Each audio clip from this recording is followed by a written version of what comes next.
بدعون کے دلائل سے ہمیں ہٹ کرنی کرنی مننی چاہیے. بسم اللہ الرحمن الرحیم. جی اعوذ باللہ السمیع العلیم من الشیطان الرجیم. بسم اللہ الرحمن الرحیم. اچھا سر، آج 23 مارچ 2012 ہے اور جمعے کا دن ہے، تو کچھ امپورٹنٹ کوسچنز آپ سے کرنا چاہ رہے ہیں. اس میں سب سے پہلی چیز یہ کہ صحیح مسلم میں حدیث ہے غدیر خم کی کہ آپ صلی اللہ علیہ وسلم نے حجۃ الوداع سے واپسی پر خم نامی گاؤں میں خطبہ دیا، جس میں آپ صلی اللہ علیہ وسلم نے پہلے تو قرآن پاک کے بارے میں ترغیب دلائی، اس کے بعد پھر آپ صلی اللہ علیہ وسلم نے اہل بیت کا احترام کرنے، ان کا خیال رکھنے کے بارے میں فرمایا. تو اس حدیث کے کانٹیکسٹ میں ہمارے جو اہل تشیع بھائی ہیں ان کا یہ کانسیپٹ ہے کہ اس موقع پر نبی صلی اللہ علیہ وسلم نے سیدنا علی کو اپنا وصی بنایا تھا، جبکہ ہمیں صحیح بخاری اور مسلم میں یہ حدیث ملتی ہے کہ آپ صلی اللہ علیہ وسلم کے بارے میں جب عبداللہ رضی اللہ تعالیٰ عنہ سے سیدنا طلحہ نے پوچھا کہ کیا رسول اللہ صلی اللہ علیہ وسلم نے اپنا وصی کسی کو بنایا تھا، انہوں نے کیٹاگوریکل ڈینائی کیا کہ نہیں، البتہ آپ نے ہمیں کتاب اللہ پر عمل کرتے رہنے کی وصیت فرمائی تھی. تو وصی کے اعتبار سے آپ کا کیا کنسپٹ ہے؟ آپ نے ایک تو حدیث سکران جی ہاں بیان کر دی، ایک یہ پھر وصیت کی بات کر دی.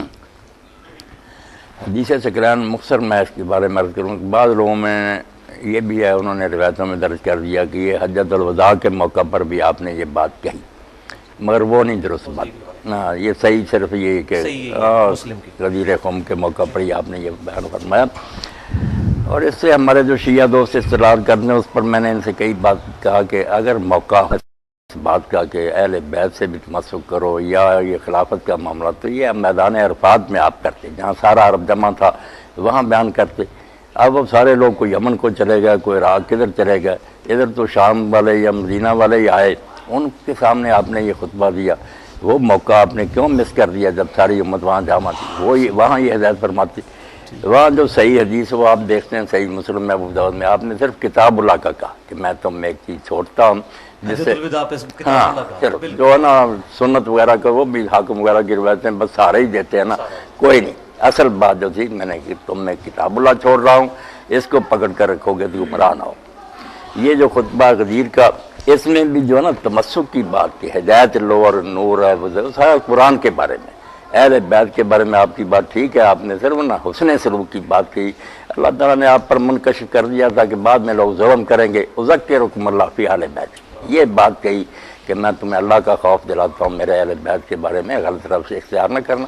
ہدایت کی بات جو نا جہاں آتا نا بعض رقم یہ تمسک کرو گے، وہ بھی نہیں صحیح ثابت ہوئی. نہیں، بات جو نا ٹھیک کرنی چاہیے. ہاں، کتاب جو ہے نا ہدایت کے لیے وہ اللہ کی کتاب ہے، بات باقی جو ہے نا کہ ان کے ساتھ کرنا، نیک سلوک کرنا.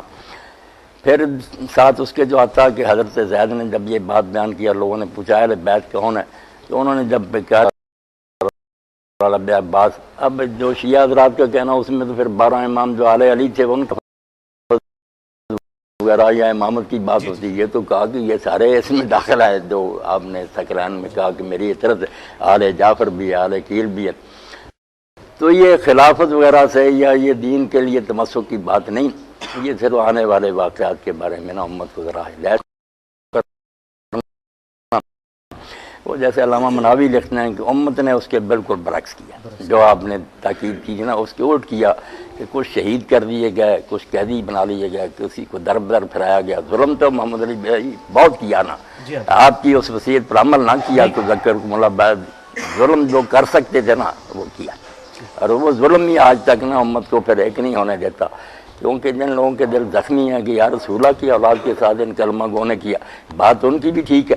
یہ دوسرے مسلمان ان کا لحاظ نہیں کرتے کہ ان کی کوئی ذاتی دشمنی نہیں کسی سے، وہ بیچارے غمزدہ ہیں کہ حضور کے بعد یار اس طرح کیوں سلوک کیا گیا، کوئی زہر سے مار دیا گیا، کسی کا سر قلم کر کے علاقوں میں گوایا گیا. اب یہ بات تو دل سوز ہی ہے. ہم ہزار پردہ ڈالیں، دل تو جلتا ہے کہ کلمہ گو کا یہ کام نہیں تھا. اور میں یہاں صرف ماہر القادری کا ایک شعر جناب نقل کر دوں گا. ان کے ہاتھوں سے لٹی باغ رسالت کی بہار، جو نمازوں میں صدا پڑھتے رہے صلی اللہ. کافر مارتے نا جتنا دکھ نہ ہوتا، کلمہ پڑھ رہے اور پھر ایک آدمی جنت کے جوانوں کا سردار ہے تمہارے سامنے حدیث بیان کر رہا اور کہتا تمہارے اندر ابو سعید خدری جابر موجود، پوچھ لو حضور نے یہ میرے بارے میں فرمایا نہیں کس نے آپ مجھے قتل کر دیا، مگر کوئی کسی نے نا رائے برابر اثر نہیں لیا۔ اس لیے وہ اہل بیت کے بارے میں تو صرف اتنا تھا کہ ان سے حسن سلوک کرنا، کتاب اللہ صرف ہدایت کے لیے تھی۔ ٹھیک ہے۔ ہاں۔ اچھا شیخ صاحب، اس میں بات یہ ہے کہ اگر کتاب اللہ ہے الحمدللہ وسیع نبی صلی اللہ علیہ وسلم کی، تو یہ ہم جو مصحف کے بارے میں صحیح بخاری میں حدیث ملتی ہے کہ سیدنا ابوبکر صدیق کے دور میں جمع کیا گیا، پھر سیدنا عثمان غنی کے دور میں مصحف عثمانی سامنے آیا، اگر یہ اتنی امپورٹنٹ چیز تھی تو آپ صلی اللہ علیہ وسلم نے دو گتوں کے درمیان اپنی مبارک زندگی میں اس کو کیوں نہیں جمع کیا؟ اس بارے میں محمد علی صاحب جو شیعہ حضرات بھی کہتے ہیں کہ بعد میں حضرت علی پھر گھر میں بیٹھ کے قرآن جمع کروں، یہ سنی کہتے ہیں حضرت ابوبکر کو فکر پڑی کہ کاری مارے جا رہے، یہ باتیں جو ہے نا دین سے پوری طرح مطابقت نہیں رکھتی کہ آخری کتاب ہے، زندگی موت اللہ کے ہاتھ میں ہے، رسول اللہ کو اتنی مہرت دے دیتا خدا انا لنا جمع قرآن کہ قرآن تو اکٹھا ہو جاتا، منشر چھوڑ کر جانا خاتم النبیین کا، یہ کوئی قرآن کی حفاظت تو نہ ہوئی کہ لوگ پھر اکٹھا کرنے لگے، اس میں پھر ایک آیت نہ ملی، وہ حضرت عثمان رضی اللہ عنہ کے زمانے میں ملی، پھر ایک کی گواہی دو کے برابر بنائی گئی، باتیں نہیں ٹھیک ہے۔ میں تو صاف کہتا ہوں بے شک بخاری ہے مسلم ہے، یہ باتیں بالکل غلط ہیں۔ عبید بن سباق ایک ہی راوی گمنام جس کا کوئی پتہ نہیں، کوئی اس کے تفصیلی اراض نہیں، وہ کہتا ہے اس طرح جمع کی تاریخ شروع ہوئی، جمع حضور کے زمانے میں ہو گیا، لوگوں نے حفظ بھی کر لیا، لکھ بھی لیا جو لکھے پڑے لوگ تھے، اور جو آپ نے اپنے گورنروں کو لکھا کہ لوگوں کو ہدایت کرو قرآن کو کوئی نہ چھوئے سوائے طاہر کے۔ اس لیے ابن حزم کی بات ٹھیک ہے کہ لاکھوں قرآن اس وقت پوری دنیا میں پھیلے ہوئے تھے، کوئی ایسی بات نہیں تھی وہ قرآن جو صحیح بخاری میں حدیث ملتی ہے کہ سیدنا جبرائیل کے ساتھ نبی صلی اللہ علیہ وسلم دورہ بھی قرآن کا کرتے تھے، تو وہ اس پہ موقف وہ یہ کہتے ہیں کہ جی یہ ساری چیزیں زبانی چل رہی تھی، جنگ یمامہ کے موقع پر وہ شہید ہوئے تو پھر نہیں ویسے محمد علی صاحب آتا ہے کہ لکھوا بھی آپ دیتے، ٹھیک، وہ کہتے ہیں ایک جگہ کتاب مؤلف نہیں تھی، مگر جو ہے نا کہ کاغذ کے پرزوں پر، اس طرح کھجور کے پتوں پر، ٹھیکروں وغیرہ پر لکھنا تو مانتے ہیں کہ کوئی شے ایسی نہیں تھی جو آپ لکھواتے نہیں تھے، ساتھ ہی بلا لیتے تھے۔ اب قرآن کے حوالے سے جو یہ اختلاف پھر اہل سنت میں بھی آیا، اہل تشیع میں بھی، 7 قراتوں والا، 7 قراتوں کی بات، اور ایک جو حضرت ابن مسعود کے ذمہ لگاتے ہیں نا کہ وہ مانتے نہیں تھے مفضلتین کوئی افاظت، یہ باتیں بھی دین کی جڑ کاٹنے والی، کہ وہ آدمی جس نے 70 صورتیں حضور سے سبقن پڑھی تفسیر کے ساتھ، وہی نہیں جانتا، اور جو کہتا ہے کہ اگر میں جانتا مجھ سے زیادہ کوئی قرآن کا عالم ہے تو میں اونٹوں کے جگر جلا کر بھی اس تک پہنچتا، وہی صحیح بخاری میں بھی ہے کہ 4 بندوں سے قرآن سیکھو، وہی نبوی اور ابن حزم کی بات ٹھیک ہے کہ یہ سب باطل باتیں، ان کے سے جو قرات متواتر آ رہی ہے اس میں یہ معوذتین بھی ہیں، فاتحہ بھی ہے، تو شیعہ سنی سارے میرے بھائی نا قرآن کے بارے میں شک ڈال رہے، جو روایتیں ان کو دیوار پر مار، اچھا قرآن ہی مشکوک ہوگا تو بات کی رہی، آپ نے جب اعلان کیا کہ میں تم میں ایک چیز چھوڑ کر جا رہا ہوں ہدایت کے لیے، کتاب اللہ تو ٹھیک ہے، اچھا کتاب اللہ اس میں بالکل میں نے آپ کے بارے میں سنا ہے کہ آپ رجم کی سزا کے قائل ہیں۔ قائم۔ اچھا، اب مسئلہ یہ ہے کہ صحیح بخاری میں جو رجم کے بارے میں سیدنا عمر کا خطبہ موجود ہے کہ یہ آیات پہلے قرآن میں نازل ہوئی، ہم پڑھتے تھے، اور پھر بعد میں جو ہے وہ آپ کو پتہ ہے ڈیٹیل خطبہ نہیں، اس میں جو لوگ کہہ دیتے ہیں کہ انہوں نے کہا قرآن میں تھی، قرآن نہیں لفظ میں، انہوں نے کہا کتاب اللہ میں یہ بھی بات تھی، چلیں کتاب اللہ، کتاب اللہ دیکھتے ہیں نا آپ کو کتب علیکم الکتاب کبھی عادت ہے کتاب اللہ علیکم، وہاں شریعت مراد ہے کہ جو شریعت تھی نا، بے شک قرآن میں یا سنت میں شریعت میں یہ حکم اترا تھا کہ انسان اس کو سنگار کرو، تو اس کو یاد کرنا پڑھنا۔ اب جو آیت بتاتے ہیں نا وہ محمد علی صاحب نہیں، وہ آیت تو قرآن کا اسلوب میں نہیں بیٹھتی، اسلوب میں نہیں لینگویج بیٹھتی، عجیب و غریب پھر نہیں خلاف ہے نا مسلک کی، مسلک تو کہ شادی شدہ جو ہے نا اس کو سنسار اس کو بھی ایکسپلین نہیں کرتا، مگر وہ شادی شدہ نہیں، وہاں بوڑھے کی بات ہے، الشیخ و بالشیخۃ، اب کہتے نہیں بوڑھے سے مراد شادی شدہ، یہ کس لغت میں بھائی؟ الشیخ و بالشیخۃ تو یہ ہے کہ بوڑھا، بے شک شادی شدہ ہو یا ساری عمر کمارا رہا، اس نے عبارت بوڑھے کی ہے، مسئلہ ہے شادی شدہ کا، تو نہ وہ مضمون اس کا صحیح ہے نہ کوئی، اچھا ہمیں بس جو امام علامہ خضری نے لکھا نا اصول الفقہ میں، کوئی چیز مجبور نہیں کرتی کہ ہم مانیں کہ قرآن میں کچھ آیتیں تھی جو منسوخ تلاوت ہو گئی، ایسی کوئی دلیل شرعی جتنا اترا تھا پورا ہی ہے، کوئی اللہ نے واپس نہیں لیا، نہ کوئی آیتیں اٹھائی ہیں، جو بھی اس قسم کی روایتیں ساری جو ہے نا کوئی نہ کوئی میں وہ جو صحیح مسلم میں روایت ہے کہ ہم سیدہ عائشہ سے کہ ہم حضور صلی اللہ علیہ وسلم کی وفات کے بعد بھی رضاعت والی آیات پڑھا کرتے تھے، پہلے 10 مرتبہ 10 رضاعت اتری ہاں تھی، جی، پھر ہاں جی، منسوخ ہاں ہوئے 5 رضاعت، وہ جب حضور فوت ہوئے پڑھی جاتی تھی۔ ہاں جی، ہاں اب سارے پھر اس سے جان ہی چھڑاتے نا ہماری صاحب، یا تو نہیں لوگوں کو تو اس میں نسخ نہیں، اس پر آپ کیوں نہیں تعویل کر رہے کہ اس سے مراد کتاب اللہ ہی ہوگی، قرآن نہیں مراد ہوگا؟ نہیں وہ میں اس کی یہ تعویل کرتا ہوں کہ اگر اس کو ماننے اول تو ہم مجبور نہیں کہ ایسی روایتوں کو مانے، میں نے فلاں سے سنا فلاں سے، یہ بے شک کتنے معتبر ہم کہتے ہیں سکہ، پہلے تو سکات میں بھی آپ جانتے ہیں کہ ہر راوی کے بارے میں سوائے شادر وادر کے سب میں اختلاف، کوئی کہتا سکہ دوسرا کہتا دجال ہے، کون جانتا کہ ان میں کیسے کیسے لوگ ہیں۔ ہم کیوں کتاب اللہ کو مشکوک کریں جو مشرق سے مغرب تک پوری امت کے گھر میں تھی؟ اب مناظروں میں بے شک بحثیں کرتے رہیں، مگر سارے کافروں نے بھی ڈھونڈ نکالا کہ شیعوں کے گھروں میں خار کسی کے ہاں کوئی اور قرآن ملے نہیں، قرآن ایک ہی ملا سب کے پاس، اس لیے قرآن متواتر یقینی پکی ہے، اس میں کوئی شک نہیں۔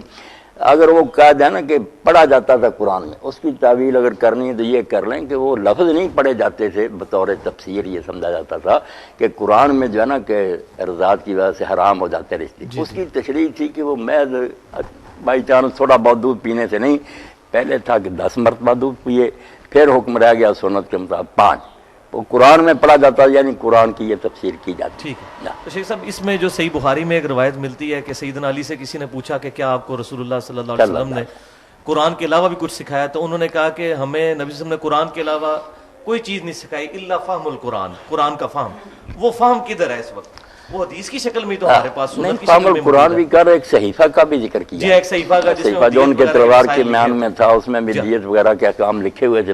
جی تو سنت قرآن سے باہر نہیں، جیسے وہ شاطبی نے الموافقات میں لکھا نا کہ ہم کہہ دیں قرآن ہدایت کے لیے کافی، تو قرآن خود کھیلتا نا سنت کی طرف سنت کہ رسول کی اطاعت کرو، اس کی پیروی کرو۔ کتنے احکام ہیں، مثلا اذان کا ذکر آ گیا کہ جب اذا نودی للصلاۃ، دوسری جگہ کہ نادیتم، مگر اس کا کوئی طریقہ کہ وہ کیا الفاظ ہیں، کس طرح کہا جائے، یہ سنت سے پتہ چلا۔ حج کے اس طرح آ جاتا ہے کہ طواف کرو، اب کہاں سے شروع کریں، کتنے چکر لگائیں، تو سنت کی طرف تو جانا ہی پڑے گا، سنت کا انکار نہیں، مگر وہ کتاب اللہ میں ہی داخل ہے۔ ٹھیک ہے، لیکن اب سنت کے مسئلے میں مسئلہ ہے نا کہ اہل تشیع جو ہیں ان کی اپنی کتابیں ہیں، اہل سنت کی اپنی کتابیں ہیں، اور ایک دوسرے کی کتابوں کو پڑھنا، اور اس کو بلکہ کہا جاتا ہے اہل بدعت کی صحبت میں بیٹھنا حرام ہے، بد مذہبوں کی صحبت میں بیٹھنا حرام ہے۔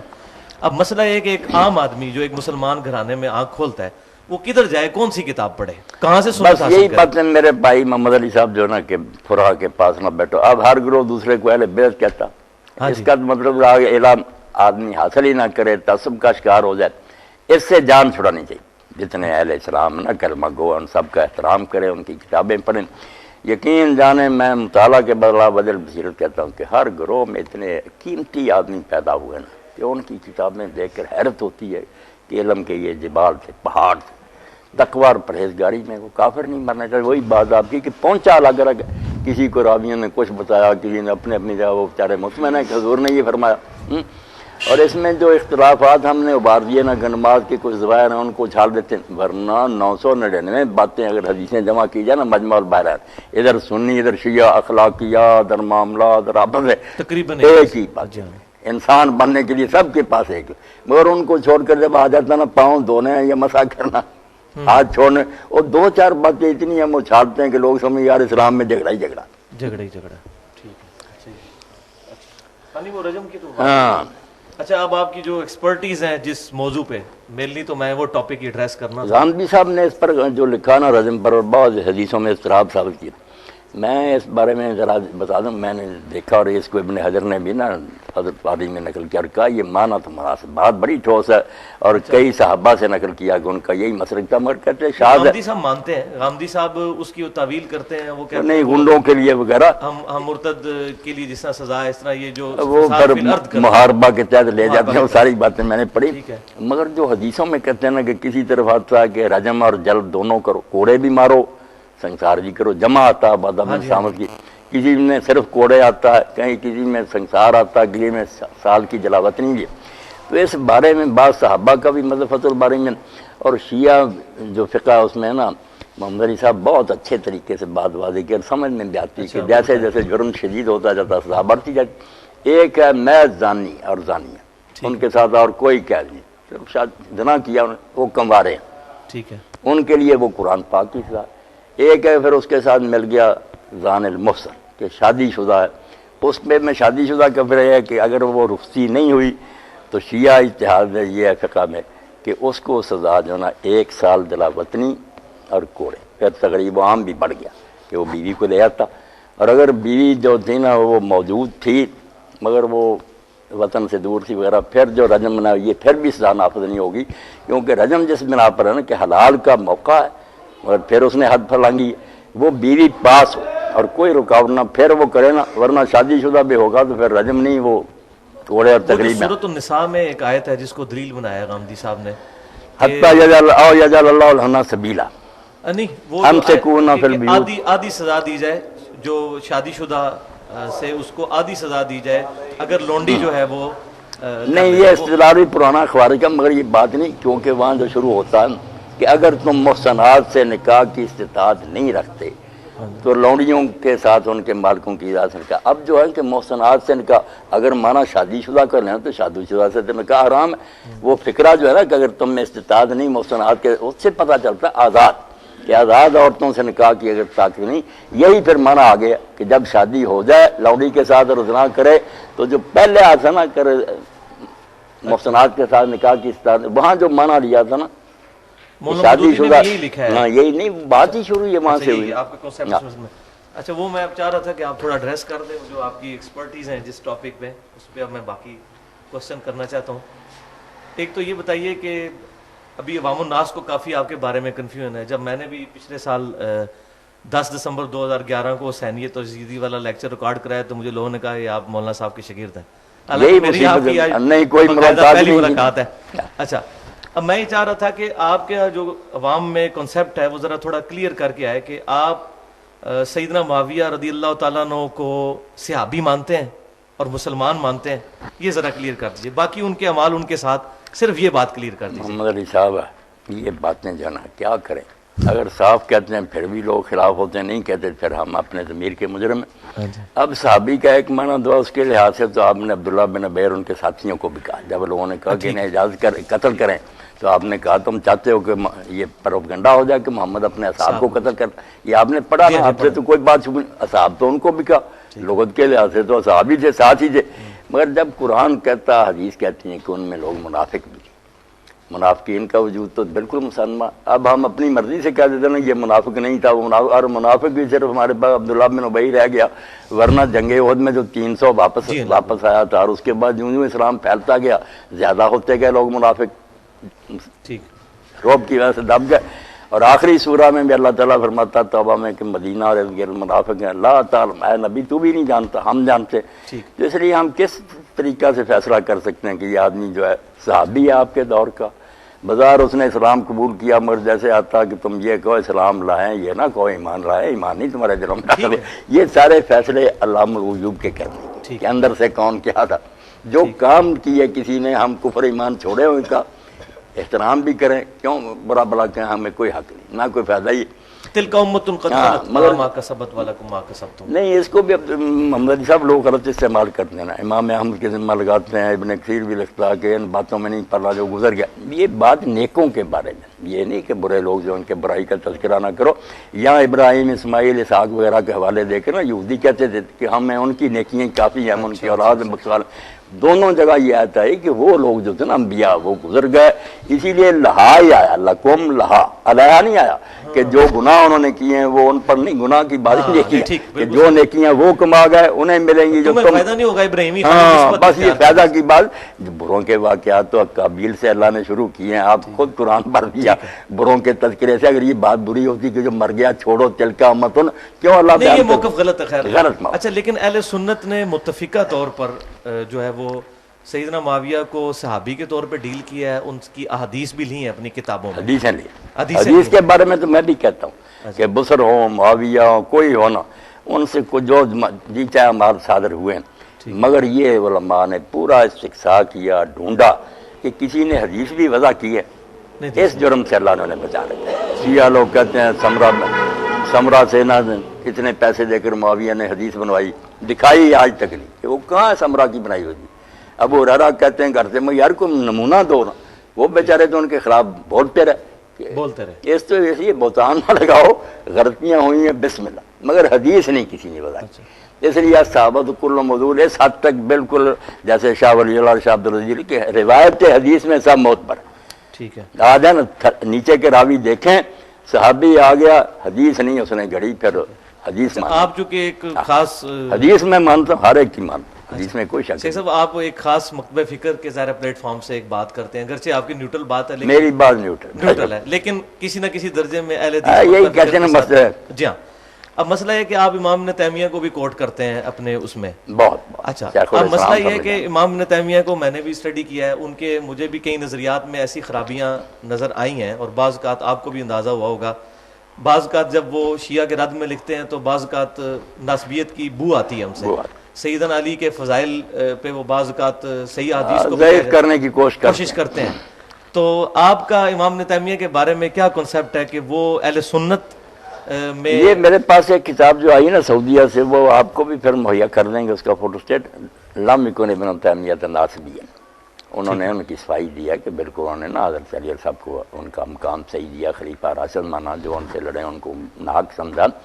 باقی وہ مناظرہ میں تو آپ دیکھتے نا ہوتا نا کبھی آدمی جذباتی ہو جاتا. میں نے بھی پڑھا انہوں نے مطلب ناسبیوں کا رد کیا. چلو ٹھیک ہے. اچھا اب یہ بتائیے کہ یہ جو صحیح بخاری آدمی بہت بڑے تھے, ہاں جی کوئی شک نہیں, صحیح بخاری اور مسلم کی متفق حدیث ہے کہ میرے صحابہ کو برا مت کہو. تم میں سے کوئی احد پہاڑ کے برابر بھی سونا خیرات کر دے تو 600 گرام مد ان کی اس کے آدھ کو بھی نہیں پہنچ سکتا. یہ حدیث جو ہے یہ امتیوں کے لیے کہ سیدنا معاویہ کے لیے بھی تھی کہ جن کے دور حکومت میں جمعے کے خطبوں میں سیدنا علی کو گالیاں نکالی جاتی رہی ہیں. تو یہ حدیث کیا ہم سب کے لیے کہ ہم ان کو برا نہ کہیں کہ صحابہ کرام علیہم رضوان کے لیے بھی ہے؟ اس کا جو پس منظر آپ دیکھتے ہیں نا کہ حضرت عبد الرحمن بن عوف رضی اللہ تعالیٰ عنہ کو حضرت خالد بن ولید نے گالیاں دی. گالیاں انہوں نے دی, یہ پورا ٹکڑا نہیں پڑھتے. خالد نے گالیاں دی حضرت عبد الرحمن بن عوف کو, معاملہ حضور تک پہنچا. تو آپ نے خالد اور ان لوگوں کو نا, اس لیے امام نبوی کہتے ہیں کہ اس حدیث میں جو کہا نا صحابہ کو بڑا گناہ کو, یہ مخصوص صحابی جو صلح حدیبیہ سے پہلے ایمان لائے تھے, ورنہ خالد بھی صحابی تھے. آپ نے کہا تم میرے اصحاب کو برا نہ کرو, تم میں سے اب سونو بہت پہاڑ. اس کا خطاب جو تھا نا صلح حدیبیہ کے بعد والے مسلمانوں سے تھا. وہ عام مانوں میں تو وہ بھی صحابی تھے, مگر آپ نے اس میں خاص کہا کہ جن کو تم گالیاں دے دو سابقون کو, ان کے برابر تم اب ہو سکتے ہو. ہمیں بھی حکم بعد میں ٹھیک ہے پہنچ گیا, ہم پر بھی لاگو, مگر مخاطب اس کے حضرت خالد اور ان کے ساتھی تھے کہ تم برا کہتے ہو. ٹھیک. اچھا صحیح بخاری میں ایک روایت ملتی ہے جس میں غزوہ خندق والے چیپٹر میں کہ سیدنا معاویہ رضی اللہ تعالیٰ عنہ جو ہیں عبداللہ بن عمر کی طرف کنایا کر کے بات کرتے ہیں کہ تم میں سے جس شخص کو خلافت کی خواہش ہے وہ اپنا سر اٹھائے, میں اس کے باپ سے بھی زیادہ خلافت کا حقدار ہوں. اچھا اب استغفر اللہ واتوب الیہ, سیدنا عمر کے بارے میں اتنا زیادہ سخت الفاظ جو سیدنا معاویہ کے زبان سے نکلے, اس کی وجہ کیا تھی؟ ان کا تو مسئلہ ہونا چاہیے تھا تحکیم کے مسئلے میں عبداللہ بن عمر کے ساتھ, حضرت عمر کو انہوں نے کیوں تختہ مشق بنایا ہے اس مسئلے میں کہ میں تیرے باپ سے بھی زیادہ خلافت کا حقدار ہوں؟ کیا اس کی وجہ وہ تو نہیں ہے کہ وہ صحیح بخاری میں ایک رجم والی اسی حدیث میں ہے کہ سیدنا عمر رضی اللہ تعالیٰ کو کسی نے بتایا کہ جب عمر مر جائے گا تو ہم فلاں بندے کی بیعت کر لیں گے. یہ فلاں بندہ جو اس میں موجود نہیں ہے کون ہے اور یہ کون لوگ تھے؟ ذرا اس کو ذرا پوائنٹ آؤٹ کر دیں. یہ جو انہوں نے کہا نا کہ سر اونچا کرے جو خلافت کا امیدوار بنتا, میں اس سے اور اس کے بعد سے بہتر ہوں. اس کے بارے میں کچھ تو بھائی محمد علی یہ کہتے ہیں کہ ابن عمر وغیرہ کوئی یہ ان کی طرف سے ان کی بات کرو, حضرت عمر مخاطب تھے, مگر بہت سے یہ بھی کہتے ہیں کہ نہیں وہ حضرت علی اور ان کی اولاد کے بارے میں کہہ رہے تھے کہ جو کہتے ہیں ہم اور ہمارے باپ زیادہ خلافت کے حقدار وہ سر اونچا کریں. اور حضرت ابن عمر نے بھی اپنا نہیں کہا, یہی کہا کہ میرا جی تو چاہ کہ میں اپنا چھوڑ کر نا یہ جو اس طرح بیٹھے تھے گوٹ, میں ایسے کہوں کہ وہ زیادہ حقدار ہے جس نے تجھے اور تیرے باپ کو نا مار مار کر اسلام میں داخل کیا.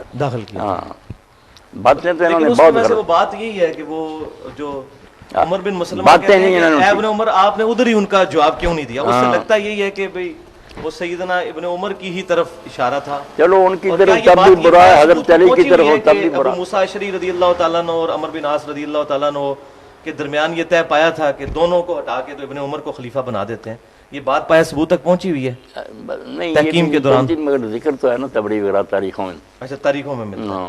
اچھا یہ بتائیے کہ سعد بن عبادہ رضی اللہ تعالیٰ عنہ نے بیعت نہیں کی تھی سیدنا ابو بکر کی, تو اس کے بعد ان کا کیا مستقبل ہوا ہے؟ کدھر گئے وہ؟ اس کے بعد کوئی ذکر نہیں ان کا ملتا.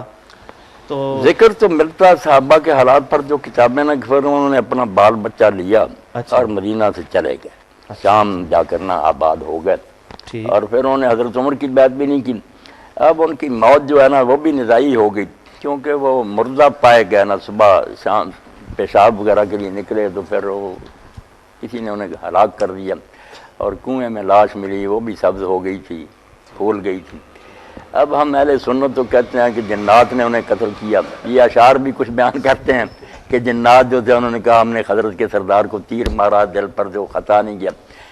شیعہ کہتے ہیں، انہوں نے لطیفہ ابن ابی الحزین نے لکھا نا کہ ایک شخص نے پوچھا ایک شیعہ عالم سے کہ علی نے اپنے حق کے لیے کیوں نہیں حضرت ابو بکر کے زمانہ میں حضرت عمر کے کوئی سوال اٹھایا؟ انہوں نے کہا یار وہ جنوں سے ڈر گئے۔ کیا کریں، تاریخ میں سب کچھ ہے۔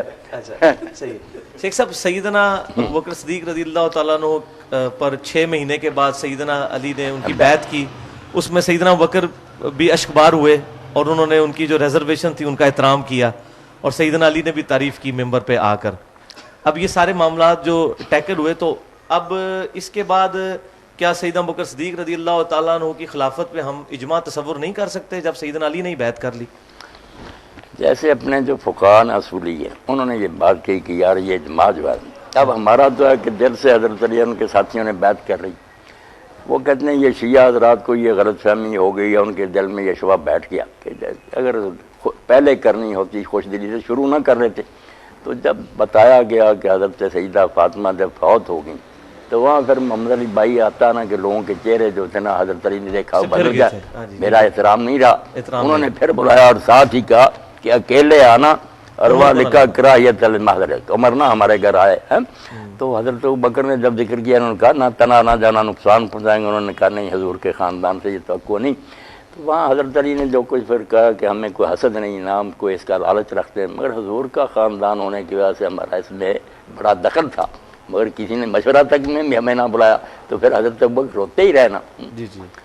تو اب ان کے دل میں جیسے مزیر الغواشی ہے نا، اصول شاشی کی شرح لکھی انہوں نے، تو کہتے ہیں کہ اب بھی ان کے ذہن میں ہے کہ جو بیعت کی نا وہ اسلام کی بہتری کے لیے انہوں نے کر لی کہ چلو مسلمانوں میں فساد ختم ہو جائے، ورنہ آپ جانتے ہیں نا کہ جو کچھ ہو سکتا ابو سفیان نے کرنا چاہا، حضرت علی اگر اس کا شکار ہو جاتے سازش کا تو اسلام مٹ جاتا۔ وہ حضرت عباس سے ملے اور کہنے لگے یار یہ کیا ہوا کہ عبد مناف کی اولاد کو چھوڑ کر انہوں نے بنو تیم کے ایک آدمی کو خلیفہ بنا لیا، 2-3 آدمی مکے، چلو اٹھو علی کو کھڑا کریں اور میں مدینہ سواروں اور پیادوں سے بھر دوں گا اس کی حمایت کے لیے۔ جب حضرت عباس بھی قائل ہو گئے، حضرت علی سے بات کی، اگر وہ محمد علی بیٹا مان جاتے نا بات، اسلام وہیں ختم ہو جاتا۔ انہوں نے بہت دور اندیشی سے کام نے کہا جاہلیت ہم اسلام، کفر میں بھی تو اسلام کا برا سوچتا رہا، اب بھی سوچتا۔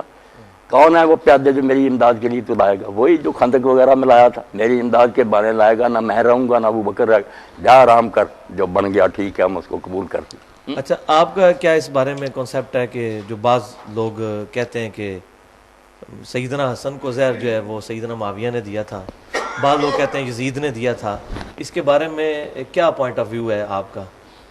آپ دیکھتے ہیں کہ اس طرح کی سازشوں کے ثبوت تو نہیں ہوتے کہ لوگ بیان کریں کہ ہمیں تو ویسے ملتی ہیں کہ ان کو زہر دیا گیا زہر تک تو ہے، یہ تو سب نے لکھا ہے کہ ماتا مسمومن شہید ہوئے وہ زہر سے، اور یہ بھی ہماری اتنی بڑی شرح ہے انور معبود، اس میں وہ لکھتے ہیں کہ یہ جعدہ بنت اشعث نے یزید بن معاویہ کے اشارہ سے یہ کہا، ان کی ایک بیوی نے بیوی۔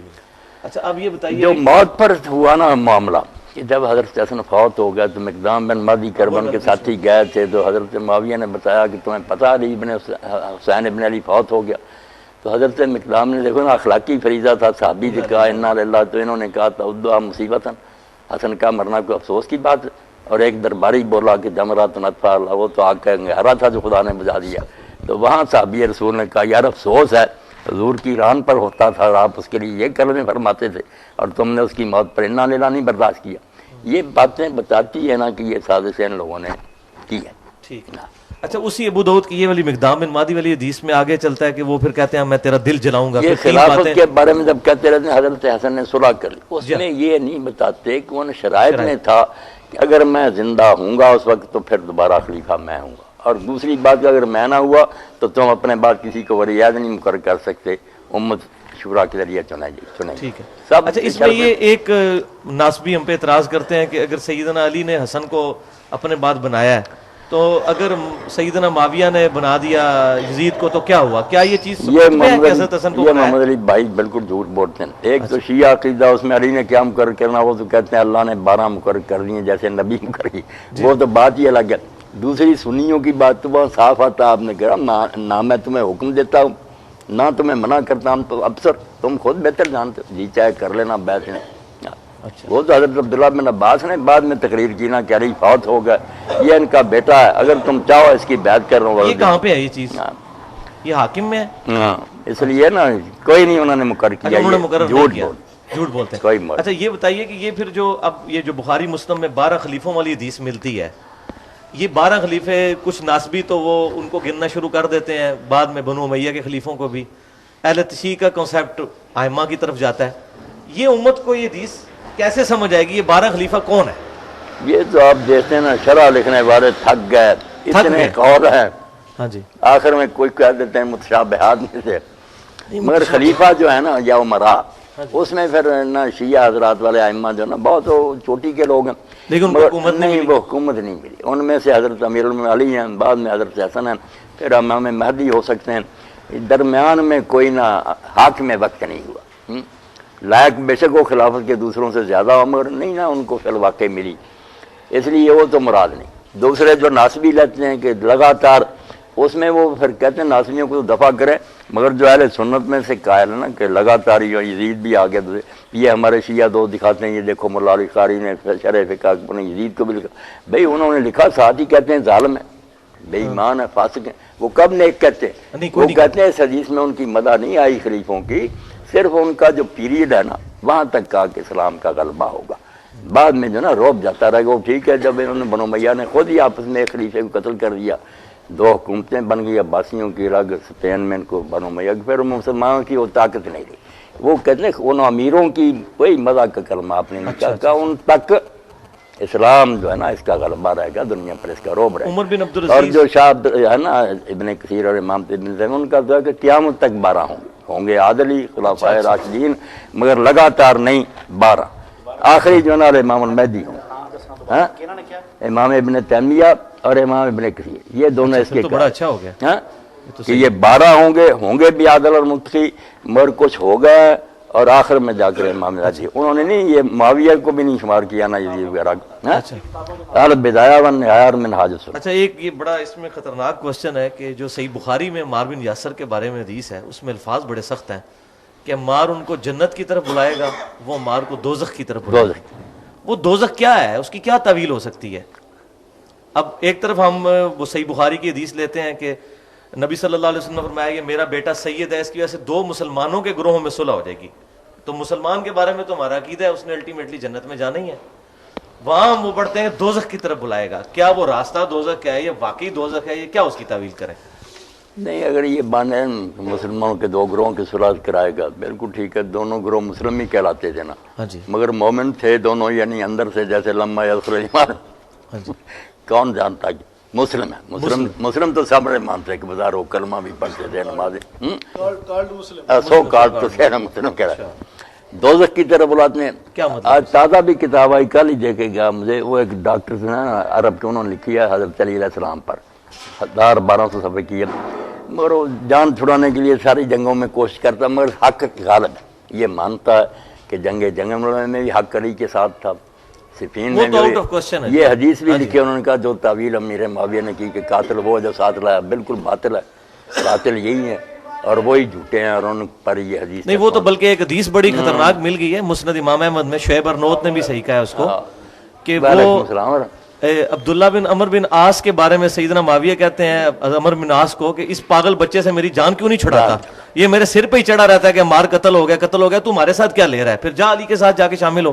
تو ان کا میں اس لیے شامل ہوں کہ مجھے نبی صلی اللہ علیہ وسلم نے فرمایا تھا اپنے باپ کے ساتھ. تو وہ تو کلیئر ہو گیا کہ سیدنا معاویہ سے یہ معاملہ ہوا ہے. نہیں, انہوں نے نہیں قتل کیا. اچھا, وہ ابو الغادیہ کا نام آتا ہے, اور مسند امام احمد میں مسند ابی غادیہ موجود ہے, اب ہمارے اہل سنت یہ کہتے ہیں وہ صحابی ہے، اس سے حدیثیں لی ہوئی ہیں صحابیاں- احمد بن حنبل نے، صحابیاں اور آپ بلکہ- کہہ رہے ہیں کہ عمار کا قاتل جو ہے وہ دوستی ہے. دوسری قاتل ہوا طالب فنار. اچھا اور یہ ابن حزم وہ بھی لکھتا نا کہ ابو الغالیہ اصحاب بیت رضوان میں بھی تھا. رضوان میں ہاں مگر یہ کام اسی نے کیا قتل کا. نہیں لیکن وہ دوستی والی جو ہے کہ عمار کا دوستی والی کی جو اگر ہم کچھ بچانا چاہیں تو کوئی بات نہیں. بہت سے کام نا جن کے لیے آپ نے فرمایا کو کرمار کی طرف بلاتا ہے، جوا کھیلے وغیرہ دوزخ کی طرف دعوت دیتا، تو کام دوزخیوں والے ہیں. باقی اس کے دوسرے اعمال کی وجہ سے یہ اللہ اپنی رحمت سے اگر معاف کر دے گنجائش کی اس کی کیا اہل سنت کئی میں کاموں پر آتا نا کہ یہ ٹھیک. کام کفر کے ہے یا جاہلیت کے ہے. یہ بخاری مسلم میں تو ملتا ہے کہ 70,000 جو لوگ ہیں میری امت سے بغیر حساب و کتاب کے جنت میں جائیں گے. کیا یہ بھی کہیں کسی حدیث میں ملتا ہے کہ تمام صحابہ جو ہیں وہ ڈائریکٹ جنت میں جائیں گے، کسی کو دوزخ کا پھیرا نہیں لگے گا؟ نہیں، یہ جو ابن حزم وغیرہ نے عقیدہ بنا لیا نا کہ سارے جو ہے نا جنتی ہیں، یہ اس کی کوئی دلیل نہیں. کیونکہ 70,000 سے تو زیادہ قرآن میں ان کی مزہ بھی بڑی ہے. جی جو جی. کبھی کبھی کوتاہیاں ہوئی وہ بھی قرآن بڑا پڑا. اب آنکھیں بند تو نہیں کرنی چاہیے، بشری تھے، کئی موقع پر اللہ نے ٹوکا. جنگ احد میں دوڑ گئے تو اللہ نے اساتم رسول کہا کہ تم نے رسول کی نافرمانی.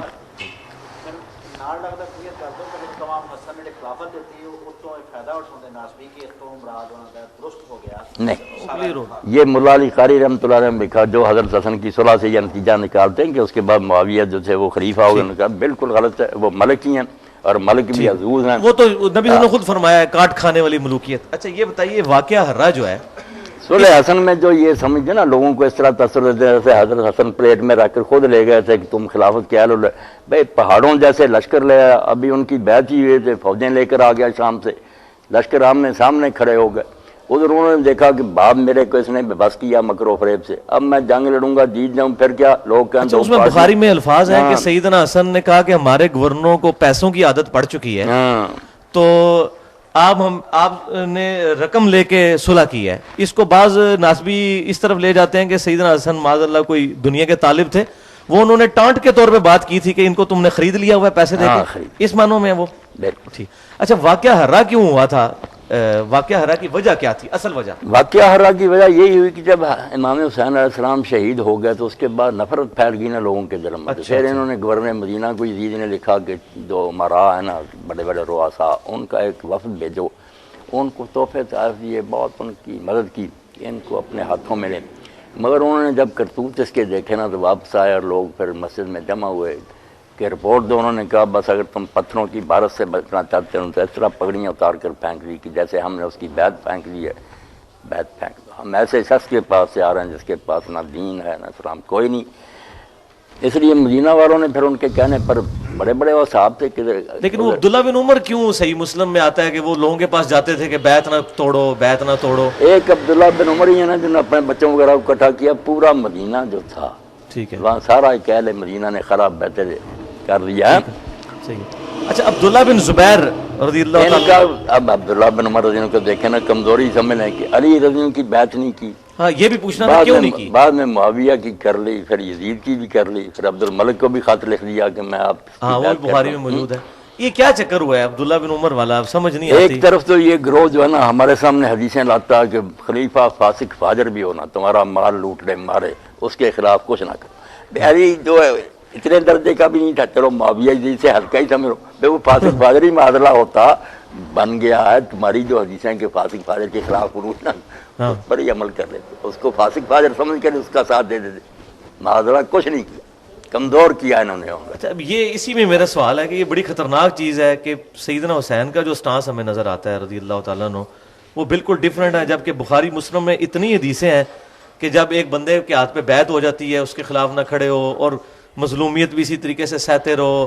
اور یہاں تک کہ صحیح مسلم میں موجود ہے، ایک میں یہ بات پوری کر لوں، صحیح مسلم میں ہے کہ عمر بن عاص کے بیٹے عبداللہ بن عمر کے پاس کوئی شخص آیا، اس نے کہا کہ یہ آپ کے چچا کا لڑکا معاویہ کہتا ہے ہم لوگوں کا مال حرام طریقے سے کھائیں اور لوگوں کو قتل کریں. تو وہ سر کافی دیر تک جھکائی رکھا، پھر انہوں نے کہا کہ اچھے کاموں میں اس کی اطاعت کرو اور بروں میں الگ رہو. تو یہ مجھے بتائیں صحابہ کرام علیہم رضوان تو اس مسئلے میں یہ کرتے رہے، اب ہمیں کیا تکلیف ہے کہ 1400 سال بعد خلافت قائم کرنے کی کوشش کریں؟ انہوں نے کیوں نہیں کاٹ کھانے والی ملوکیت کے خلاف بات کی؟ ہم پہ کیوں یہ واجب کیا جا رہا ہے کہ ہم اپنی خلافت قائم کریں اور اس طرف جائیں؟ صحابہ کرام ہزاروں کی تعداد میں موجود تھے تزکیہ نفس والے، ان سے تو کام نہیں ہوا کہ وہ ہٹا سکیں یزید کو، اور وہ لوگ اس وقت اپنی جانیں بچانوں کے چکر میں جس میں بھی تھا مصلیحت کا شکار ہوئے. تو ہم سے کیوں ایکسپیکٹ کیا جاتا ہے کہ ہم جناب اپنی جانیں سولی پہ لٹکا دیں؟ اس کے بارے میں آپ کا کیا موقف ہے؟ 2-3 باتیں بیان ہو جائیں اور بس سلسلہ بن کے. ایک تو جو ہے خروج کا مسئلہ، کہ جو ممانت کی روایت ہے نا کہ خلیفہ فاسق فاجر بھی ہوتا ہے، یہ بعد میں جس کو فسق لاحق ہو جائے نا، پہلے سالے تھا صحیح طریقہ سے امت نے چنا، خلافت اس کی صحیح منعقد دی، بعد میں فاسق ہو گیا. اس کے بارے میں یہی ہے کہ کوشش کرو اصلاح کی، حتی الامکان ناخون ریزی سے بچو. جس کا پہلے ہی فسق ہو نا، اس کے بارے میں تو علماء نے صاف لکھا کہ فاسق کی بیعت منعقد ہی نہیں ہوتی، سرے سے وہ خلیفہ ہی نہیں بنا. اس لیے جیسے نکاح کا معاملہ ہے کہ کوئی خاوند بن جائے پھر وہ حدیثیں پیش کرے کہ خاوند کی اطاعت کر، جب وہ خاوند ہی بیوی سے مطالبہ کیا کرتا، فاسق شروع سے ہی خلیفہ نہیں بنتا. اچھا، جو صالح ہے جس کی بیعت امت نے بالکل رضامندی سے کی ہے، وہ بعد میں بدقسمتی سے فاسق ہو جائے پھر وہی ہدایت ہیں کہ حتی الامکان اصلاح کی کوشش کرو، بغاوت سے بچو. باقی جو صحابہ نے نہیں کیا وہ آپ دیکھ لیں. میں نے وہ جال ہمراہ میں لیکچر دیا، آپ نے سن ہی لیا ہوگا. میں نے کہا لوگ جو حضرت امام حسین کا شروع کرتے ہیں نا ولی یزید سے، بات نہیں واضح ہوتی. تاریخ میں یہ بڑا فریب ہوا ہے کہ لوگوں نے حضرت معاویہ کو چھپا لیا. پھر ہر وقت کہتا ہے یار جب سسٹم ٹھیک تھا تو یزید برا بھی تو پھر کیا ہوا. اگر 20 سالہ دور کو ہم دیکھیں نا کہ حضرت علی کی حکومت کے بعد اس نے کیا کیا، حضرت حسن کی دستبرداری. اور میں نے تو صلح حسن پر بھی خطبہ دیا کہ وہ کیا ہی آپ نے اس لیے تھا کہ اس نے جو ڈھونگ رچا لی نا حضرت عثمان رضی کے قصاص کا، اس سے امت میں بہت بڑے لوگ مغالطے کا شکار ہو گئے کہ باقی یار وہ چچا کا بیٹا خلیفہ مظلوم شہید ہوا، قصاص نہیں لیا گیا. آپ نے فری ہینڈ دے کہ اس کے چہرے سے نقاب پھر ہی اترے گا، پورا موقع دو. امت نے دیکھ لیا، نہ قصاص کسی نے پھر وہ مسئلہ اٹھایا، نہ قاتل کوئی اس پر کوئی عمل اٹھایا. اور بعد میں نماز، زکوٰۃ، حج جو عبادتیں ہیں نا ان کو بھی اصل حالت پر نہیں رہنے دیا. اتنی تبدیلیاں کی کہ لوگ روتے، مگر وہ جبر اتنا تھا کہ کوئی چارہ نہ رہا. حضرت امام حسین رضی اللہ عنہ جو بے صبر ہو گئے نا، حالات سب جانتے تھے کہ میرا باپ بے بس ہو گیا، حسن نے حکومت چھوڑ دی، مجھے کیا حمایتی ملیں گے. اگر کوفہ اپنے وعدے پر بھی رہتا تو ایک کوفہ جو تھا وہ محمد علی سارے ملکوں کا مقابلہ کر سکتا تھا. یہ باتیں واضح تھی. اور اپنے نانا سن چکے تھے کہ تیری موت جو ہے نا وہ طاف میں ہوگی، وہ اپنی منزل کی طرف جا رہے تھے، مگر انہوں نے احتجاج کا راستہ اختیار کیا بجائے لوگوں کو اکٹھا کرنے کے. نا جو آ جاتے تھے ان کو بھی کہتے یار میرا ساتھ دے کر تم نے کیا لینا، میں تو موت کی طرف سفر کر رہا ہوں. یہ صاف کہہ دیتے تھے، کسی سیاسی لیڈر کی طرح دھوکہ نہیں دیا کہ نہیں بڑی کامیابی، صاف کہا کہ تم کیوں میرے ساتھ کرتے ہو. اسی لیے لوگ پھر ہٹتے جاتے تھے. انہوں نے بالکل نہ کہ میں مظلوم بن کر اپنے بچوں اور بہنوں کو ساتھ لے کر کھڑا ہو جاؤں. یہ امت سوچے کہ ابھی حضور کو قبر میں گئے 50 سال ہوئے اور یار کیا قیامت آ گئی کہ فرزند رسول جو ہے نا اپنا گھر چھوڑ کر نکلنے پر مجبور ہوا. اس لیے کوئی جنگی تیاری نہیں کی، کوئی سیاسی خطبے نہیں دیے، بس مظلوم بن کر وہ میدان میں کھڑے ہو گئے کہ میرے ساتھ جو کرنا کر لو، تم نے اسلام کا راستہ چھوڑ دیا، یہ دین کا راستہ نہیں جس پر تم چل رہے. اور اس کی برکت ہے محمد بن مائی امت پوری نے نا ٹھیک ہے صحابی مانا جو حضرت معاویہ کے دور کو خلافت راشدہ نہ تسلیم کسی نے بھی نہیں کیا، یزید کے دور کو کسی نے خلافت نہیں مانا. یہی ہے کہ یہ لوگ متسلط سے غالب آ گئے تھے، کوئی ان کو صحیح خلیفہ نہیں. یہ حضرت حسین علیہ السلام کے احتجاج کا نتیجہ، ورنہ خاموش رہتے نا مور لگ جاتی کہ جو ہو رہا ٹھیک ہی ہو رہا. وہ حدیثیں تو اپنی جگہ موجود ہے نا مسند امام احمد میں کہ 30 سال کے بعد کاٹ کھانے والی ملوک کاٹ ہو جائے گی. اٹھنا کس نے تھا؟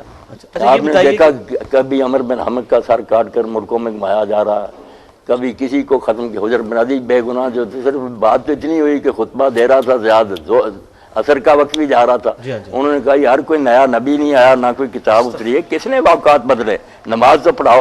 جھوٹا مقدمہ بغاوت کا بنا لیا، بیڑیاں لگا کر ادھر شام کو لے گئے. وہ بیچارے کہتے رہے کہ ہمیں معاویہ کے پیش تو کرو، پیغام بھی بیچا کہ ہم اس بیعت پر قائم ہے جو حسن نے کی تھی. معاملہ تو یہ، مگر انہوں نے کہا نہیں زیادہ تم سے زیادہ سے ملنا بھی نہیں تھا. اور جنگل میں جہاں انہوں نے حضرت عمر کے زمانہ میں اللہ اکبر کا فتح ہی انہوں نے کیا تھا، اسی جگہ بیچاروں کی قبریں کھود دی گئیں، کفن بچھا دیے گئے. اور کہا بچنا چاہتے تو حضرت علی پر لعنت کرو. انہوں نے کہا ساری عمر محبت کی ہے، صرف موت کو سامنے دیکھ تو بیچارے کس طرح بے گناہ مارے گئے. ام المومنین نے مدینہ معاویہ کا تجھے اللہ کا خوف نہ آیا، تم نے کیوں ایسے نیک لوگوں کو قتل کر دیا. تو یہ سارا منظر دیکھ کر لوگ سہم گئے. اور جو صحابہ کہتے ہیں ان کو کہا اس سے پیچھے چلو نا. جب خلافت بھی ایک ہی تھی، پوری طرح نظام بھی مستحکم تھا، حضرت عثمان خلیفہ تھے، ان کو 600 آدمی نے آ کر گھیرا. اور اتنے دن وہ گھیرا ڈال کر بیٹھے رہے، مہاجر انصار کی فوجیں تھیں وہاں، انہوں نے آپ کو بچایا، اور کو نہیں، انہوں نے روک دیا تھا فلاں جو مرضی کہو۔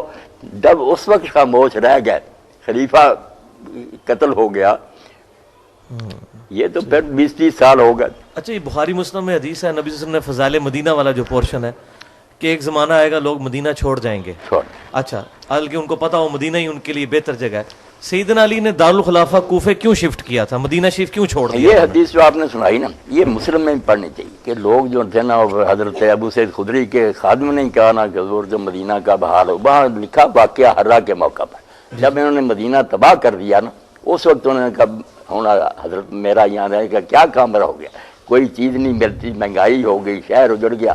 اس وقت حضرت ابو سعید خدری نے یہ حدیث سنائی کہ رسول اللہ نے کہا تھا لوگ چھوڑ جائیں گے حالانکہ مدینہ ان کے لیے بہتر ہوگا، اس میں بھی واقعہ حرہ کا ذکر کہ اس موقع پر نا یہ بات اس نے نہیں، سیدنا علی مدینہ شریف سے دارالخلافہ کیوں شفٹ نہیں، کیا؟ وہ تو کرتے ہیں بات، مگر میں نے اس حدیث کا شروع بتایا کہ حرہ میں نا انہوں نے ظلم بہت کیا۔ حضرت علی رضی اللہ عنہ چھوڑ گئے نا، اور صحابی بہت سارے مدینہ چھوڑ گئے دین کے سکھانے کے لیے، مختلف علاقوں میں بیٹھ گئے، وہ مراد نہیں جو اس میں فرمایا نا کہ جب فتوحات ہوں گی وہاں پھر عیاشی ہوگی، بہت سا ہمارے مال ملے گا نا اور بنی سہولتیں، لوگ اس کی خاطر جائیں گے۔ ان کو کہا کہ اگر وہ سہولتوں کی بجائے یہاں کی تکلیفوں پر صبر کریں وہ الگ۔ اور حضرت علی رضی اللہ عنہ کیا دارالخلافہ بدلنا چاہیے تو اعتراض کرنے کے لیے برائے اعتراض کرتے پڑے، بھائی تسی کہہ دو چھڑا دیا کہ ابھی خلافت جو ہے بیعت ہو رہی ہے، ام المومنین ان کے ساتھی لشکر لے کر بصرہ میں چلے گئے، یہ ان سے نپٹنے کے لیے جا رہے ہیں، ادھر خبر آ گئی کہ معاویہ لشکر لے کر آ رہا سفین، 4 سال ضائع کیے ان کے، اور الٹا ہی اعتراض بنا لیا، مدینہ چھوڑ گئے۔ میں مدینہ میں رہنے دیا تمہیں، وہ ان سے نپٹنے کے لیے مدینہ میں بیٹھے رہتے، جہاں یہ فساد کر رہے تھے بصرہ جانا ہی تھا، جانا ہی تھا۔ اچھا، یہ واقعہ حرہ کے بعد جو عبداللہ بن زبیر کے اوپر چڑھائی یہی مہینہ جو جمادی الاولیٰ آ رہا نا، اس کی 15 تاریخ تھی نا، جب جنگ جمل میں حضرت علی نے فتح پائی، اور پھر حضرت سے پھر بھی ان کے دیکھیں نا بلند حوصلگی کیا، ام المومنین کو ایک مکان میں ٹھہرایا، خود گئے اور کہا اب بھی میرے دل میں تیرا احترام ہوئی جو پہلے تو رسول کی وہ بھی کرتی تھی، مگر میرے خلاف جو تم نے کیا اس کا کوئی حق تو نہیں، پھر وہ بھی روتی تھی کہ مجھ سے غلط کام ہوا۔ عبداللہ بن زبیر پہ جو حملہ کیا گیا تھا واقعہ حرہ کے بعد، مکہ شریف پر بیت اللہ جلا دیا انہوں نے، بیت اللہ جلا۔ اچھا، عبداللہ بن زبیر کے بارے میں اہل سنت میں تو بڑی رسپیکٹ پائی جاتی ہے، صحابی ہیں سب کچھ، لیکن میں نے اہل شیعہ کی جو میتھولوجی ہے اس میں عبداللہ بن زبیر کو انہوں نے بڑی نٹوریس پرسنالٹی کے طور پہ پیش کیا ہے، ایک دنیا پرست قسم کا، اور پھر زبیری خلیفہ اور اموی خلیفہ اس طرح کمپیریزن کروایا ہے۔ یہ کیا وجہ عبداللہ بن زبیر سے کیوں چڑھا ہے اہل؟ میں نے وہاں اسلام آباد میں آپ موجود نہیں تھے، نے کہا تھا کہ یہ شیعہ اور سنی پہلے اگر کچھ کام کرنا پہلے بیٹھ کرنا کوئی ایسی اکیڈمیاں کہ اپنی حدیثوں اور تاریخوں کو چھانٹیں کہ اس میں صحیح کتنا مواد ہے، اس سے کچھ نتیجے نکالیں، کیونکہ ملاوٹ تو بہت ہوگی، لاکھوں کی تعداد۔ اب اس پر جو ہے نا صحیح تاریخ طبری آئی ہے، وہ 2 محققوں نے اس پر کام کیا، بڑا اچھا صحیح روایتیں صحیح بہت، یہ اس بچے نے مجھے لا کر پہلی 2 جلدیں دی، خلافت راشدہ اور اس کے بعد نا خلافت عمریہ تک کیا، سب پر کام ہے، صحیح طبری الگ کر دی، اس میں حضرت عبداللہ بن زبیر پر جو چیپٹر لکھا تھا بہت صفحے، یہ ساری تہمتیں جو ہے نا وہ بخیل تھے، یہ تھا، صحیح روایتوں پر انحصار کر کے انہوں نے ثابت کیا کہ نہیں وہ بہت پایا آدمی، پڑھنی چاہیے صحیح تاریخ طبری۔ شیخ صاحب، یہ مختار سقفی ہے، اس کے بارے میں جو صحیح مسلم میں حدیث ملتی ہے، نام تو اس کا نہیں ہے، نہیں کہ بنو ثقیف میں ایک کذاب ہوگا اور ایک مبیر ہوگا، ظالم ہوگا، تو اسماء بنت ابی بکر کہتی ہیں رضی اللہ تعالیٰ عنہ کہ ہم وہ جھوٹا تو دیکھ چکے، ہاں جی، تو وہ حجاج بن یوسف کو کہا کہ ظالم تو ہے۔ اب اس میں ہماری جتنی شروحات ہیں اس میں تو مختار سقفی کا نام ملتا ہے۔ اچھا، دوسری طرف مختار سقفی سے جو اللہ تعالیٰ نے اتنا بڑا کام لیا ہے، اچھا، تو اب اس میں یہ مختار سقفی کا نام کسی حدیث میں آیا ہے، یہ کہاں سے نکلا ہے؟ اور اگر مختار سقفی نہیں تو وہ قذاب کون تھا؟ وہ قذاب تو اللہ جانے، نام نہیں کوئی آیا۔ باقی دیکھنا جو بات آپ نے کہ کام بڑا کیا، یہ تو ابن کثیر جیسا آدمی جو جہاں تک ممکن ہوتا صفائی دینے کی کوشش کرتا بنو امیہ، مگر وہ بھی کہتا کہ مسلمانوں کے دل جو جلے ہوئے تھے نا اور سینے سڑ گئے تھے کہ حضور کے بچے کے ساتھ یہ سلوک اور دنیا آرام سے بیٹھی رہی، تو اس نے اس غیظ کو شفا بخشی، جب یہ اس نے قتل کیے نا مسلمانوں کے سینے ٹھنڈے ہوئے کہ الحمدللہ ان ظالموں میں سے زمین پر کچھ چلتا پھرتا نظر نہیں آتا۔ اور جب مصعب نے اس کا حصار تنگ کر دیا نا، رسد بھی روک دی، ساتھی جو تھے انہوں نے امان مانگ لی، تو مختار نے پھر دیکھنا آخر وقت آدمی کے مخلص ہونے کی دلیل ہوتی ہے نا، غلطی الگ بات ہے کہ اس نے غسل کیا میت والا, خوشبو لگائی, کفن پہنا. اس نے کہا مسلم میں نے اللہ سے جو دعا مانگی تھی نا کہ مجھے اتنا وقفہ دے دے کہ زمین پر قاتلان حسین میں سے چلتا پھرنا نظر نہ آئے. وہ کام ہو گیا. اب پوری دنیا میں کوئی بندہ جو گیا تھا اس جنگ میں زندہ نہیں, اس لیے مجھے جینے کی کوئی نہیں خواہش. جو کرتے ہو میرے ساتھ کر دو. ان کی بیویوں کو بعد میں مسلم نے تنگ کیا نا, تم بیان دو کہ وہ نبی کہلاتا تھا اور اس نے دعویٰ کیا تھا. ان بیچاریوں نے ان کو بہت ظلم کے ساتھ اس نے قتل کیا نا, مسلم نے ظلم کیا بڑا. انہوں نے کہا ہم کس طرح گواہی دیں, ہماری عمر اس کے گھر میں گزری. جو اس نے کہا تھا کہ میں حسین کا بدلہ لوں گا, اس میں کیا جھوٹ اس نے بولا, سچ کر دکھایا. اور ہم نے کبھی یہ بات اس سے نہیں سنی کہ میں نبی ہوں یا میرے پاس کوئی آتی ہے. یہ سب بہتان ہے, ہم اس کے خلاف یہ گواہی کیوں دیں. اچھا, عبداللہ بن سبا کا ذکر شیعہ کی کتابوں اور میں جیسے ملتا ہے. ابن حزم لکھتے ہیں نا کہ صحابہ کرام اس کے پیچھے جمع پڑھتے تھے, نماز پڑھتے تھے, اس کے بیت المال کو زکوٰۃ دیتے تھے, اس سے وظیفے قبول کرتے تھے. وہ تو جاج میں یوسف کے پیچھے بھی پڑھتے تھے. نہیں پڑھتے تھے. پھر وہ یہ کافر ہونا جو کہتے ہیں نہیں, بات نبی کی ہے نا, کہ اگر اس نے نبی ہونے کا دعویٰ کر دیا تھا اس لیول کا نہیں تھا, پھر اس لیول کا نہیں. اچھا, عبداللہ بن سبا کا ذکر اہل سنت کے ہاں تو بہت ملتا ہے. اہل تشیع کی کتابوں میں بھی, ابھی شیخ زبیر علی زئی صاحب نے بھی ایک روایت, وہ رجال کشی کتاب ہے, اس میں سے نقل کی ہے کہ امام جعفر کہتے ہیں رحمۃ اللہ علیہ کہ یہ ہماری طرف جھوٹی چیزیں منسوب کرتا ہے اور ہمارے ائمہ اہل بیت کا راستہ اس نے چھوڑ دیا ہے. تو عبداللہ بن سبا کے بارے میں مجھے پتہ چلا ہے کہ آپ کا شاید کانسیپٹ یہ ہے کہ آپ کوئی کہتے ہیں کہ اس طرح کی کوئی پرسنالٹی نہیں تھا. نہیں ایسی بات نہیں, میں یہ کہتا ہوں سنی سنائی بات ہے, میں تحقیق کر رہا ہوں. ٹھیک ہے, کئی لوگوں نے تو کتابیں لکھی ہیں نا شیعوں میں, ہم سے بھی لکھی ہیں. تھا حسین بھی کہتا تھا کہ لوگوں نے گاڑ لی بات, مگر یہ بات جو نا شیعوں کی کتابوں میں تو ٹھیک ہے, واقعی ذکر یہ بات نہیں ہے نا, مگر اہل سنت کی کتابوں میں جنہوں نے زور لگایا نا, صرف ایک روایت نکالی قدیم جس میں امام شافعی کہتے ہیں عبداللہ بن سبا کا ذکر کرتے ہیں, مگر اس میں بھی پھر وہ لوگ مانتے ہیں کہ مجالد یہ روایت کرتا نا, اس کو ضعیف راوی, اور کسی نے نہیں. اس سے پہلے کی کوئی روایت سنی ہو کہاں نہیں ملی, بعد میں لے. اور اسی لیے آپ دیکھتے ہیں نا حدیث کی کتابوں میں حضرت عثمان کے فتنہ کے بارے میں بہت کچھ لکھا, مگر عبداللہ بن سبا کا نام صحاح میں یا کہیں نہیں آتا. ادھر تو کہیں نہیں. اب جو محقق ہے نا یہ تاریخ تبری والے, انہوں نے بھی کہا کہ وجود تو ثابت ہے, اگر ہم کہنا ایسا آدمی نہیں تھا, یہ نہیں بات, کیونکہ بہت کتابوں میں ذکر ہے. مگر جو یہ ہے نا کہ اس نے اس ہنگامے کو برپا کیا اور سارا اس کا رول تھا, یہ غلط ہے, اس کا کوئی دخل نہیں. یہ تو مروان کا سارا فتنہ ان کا اپنا ہی ہے. اچھا شیخ صاحب, یہ ایک بڑی خطرناک روایت ہے صحیح مسلم میں, 7000 مجالد, یہ مجالد ہی اس روایت کا راوی جس میں آتا نا حضرت عمر نے ایک صحیفہ لے آئے اور حضور کے سامنے یہودیوں کا پڑھنا شروع کیا, آپ کا چہرہ انور متغیر ہو گیا. حضرت ابوبکر نے کہا عمر دیکھتے نہیں ہو, یہ مجالد کی وجہ سے یہ. اچھا نہیں. اچھا, صحیح مسلم میں ایک حدیث ملتی ہے کہ جب سیدنا عمار سے کسی نے پوچھا کہ آپ علی اور معاویہ والے مسئلے میں علی کے ساتھ کیوں ہیں, کیا رسول اللہ نے کوئی عہد لیا تھا؟ تو انہوں نے کہا نہیں, یہ میری اپنی رائے ہے, البتہ رسول اللہ صلی اللہ علیہ وسلم نے ہمیں بتایا تھا کہ میرے صحابہ میں 12 منافق ہیں.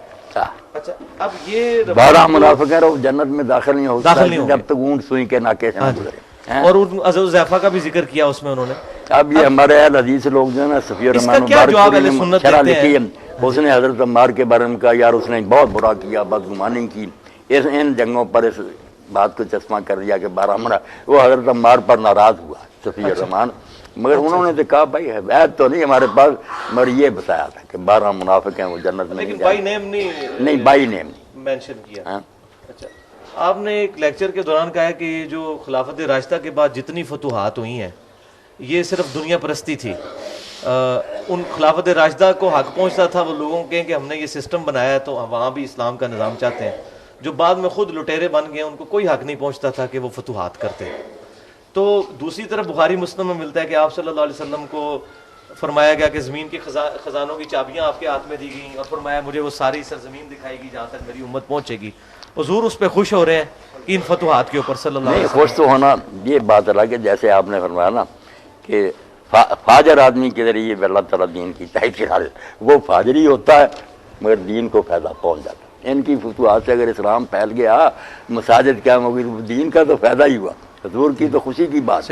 مگر ان لوگوں نے ان کو فتح کر کے اپنے محل بنائے, عیاشیاں کی, بیت المال میں خرد برد کی, نظام اسلامی قائم نہ کیا. اچھا, سنن طبرانی میں ایک روایت ہے اور المستدرک الحاکم میں بھی موجود ہے کہ ابو ایوب انصاری رضی اللہ تعالیٰ عنہ اور سیدنا معاویہ رضی اللہ تعالیٰ عنہ کے درمیان ایک مکالمہ ہوا تھا. تو اس میں کنکلوژن اس کی یہی ہوئی تھی کہ سیدنا معاویہ نے پھر ابو ایوب انصاری کو کہا کہ تمہیں پھر اس موقع پر نبی صلی اللہ علیہ وسلم نے کیا حکم دیا تھا انصار کے بارے میں، ظلم ہوں گے بعد میں، تو انہوں نے کہا نبی صلی اللہ علیہ وسلم نے ہمیں کہا تھا صبر کرنا، تو انہوں نے کہا پھر تم صبر ہی کرو. اس پہ مجھے ایک بندے نے کہا ہے کہ یہ نبی صلی اللہ علیہ وسلم کی توہین ہے کہ نبی صلی اللہ علیہ وسلم نے تو ان کو کہا تھا آپ نے صبر کرنا ہے، اور سیدنا معاویہ نے یہ جو کہا کہ تمہیں رسول اللہ نے کہا تھا صبر کرو تو پھر صبر ہی کرو.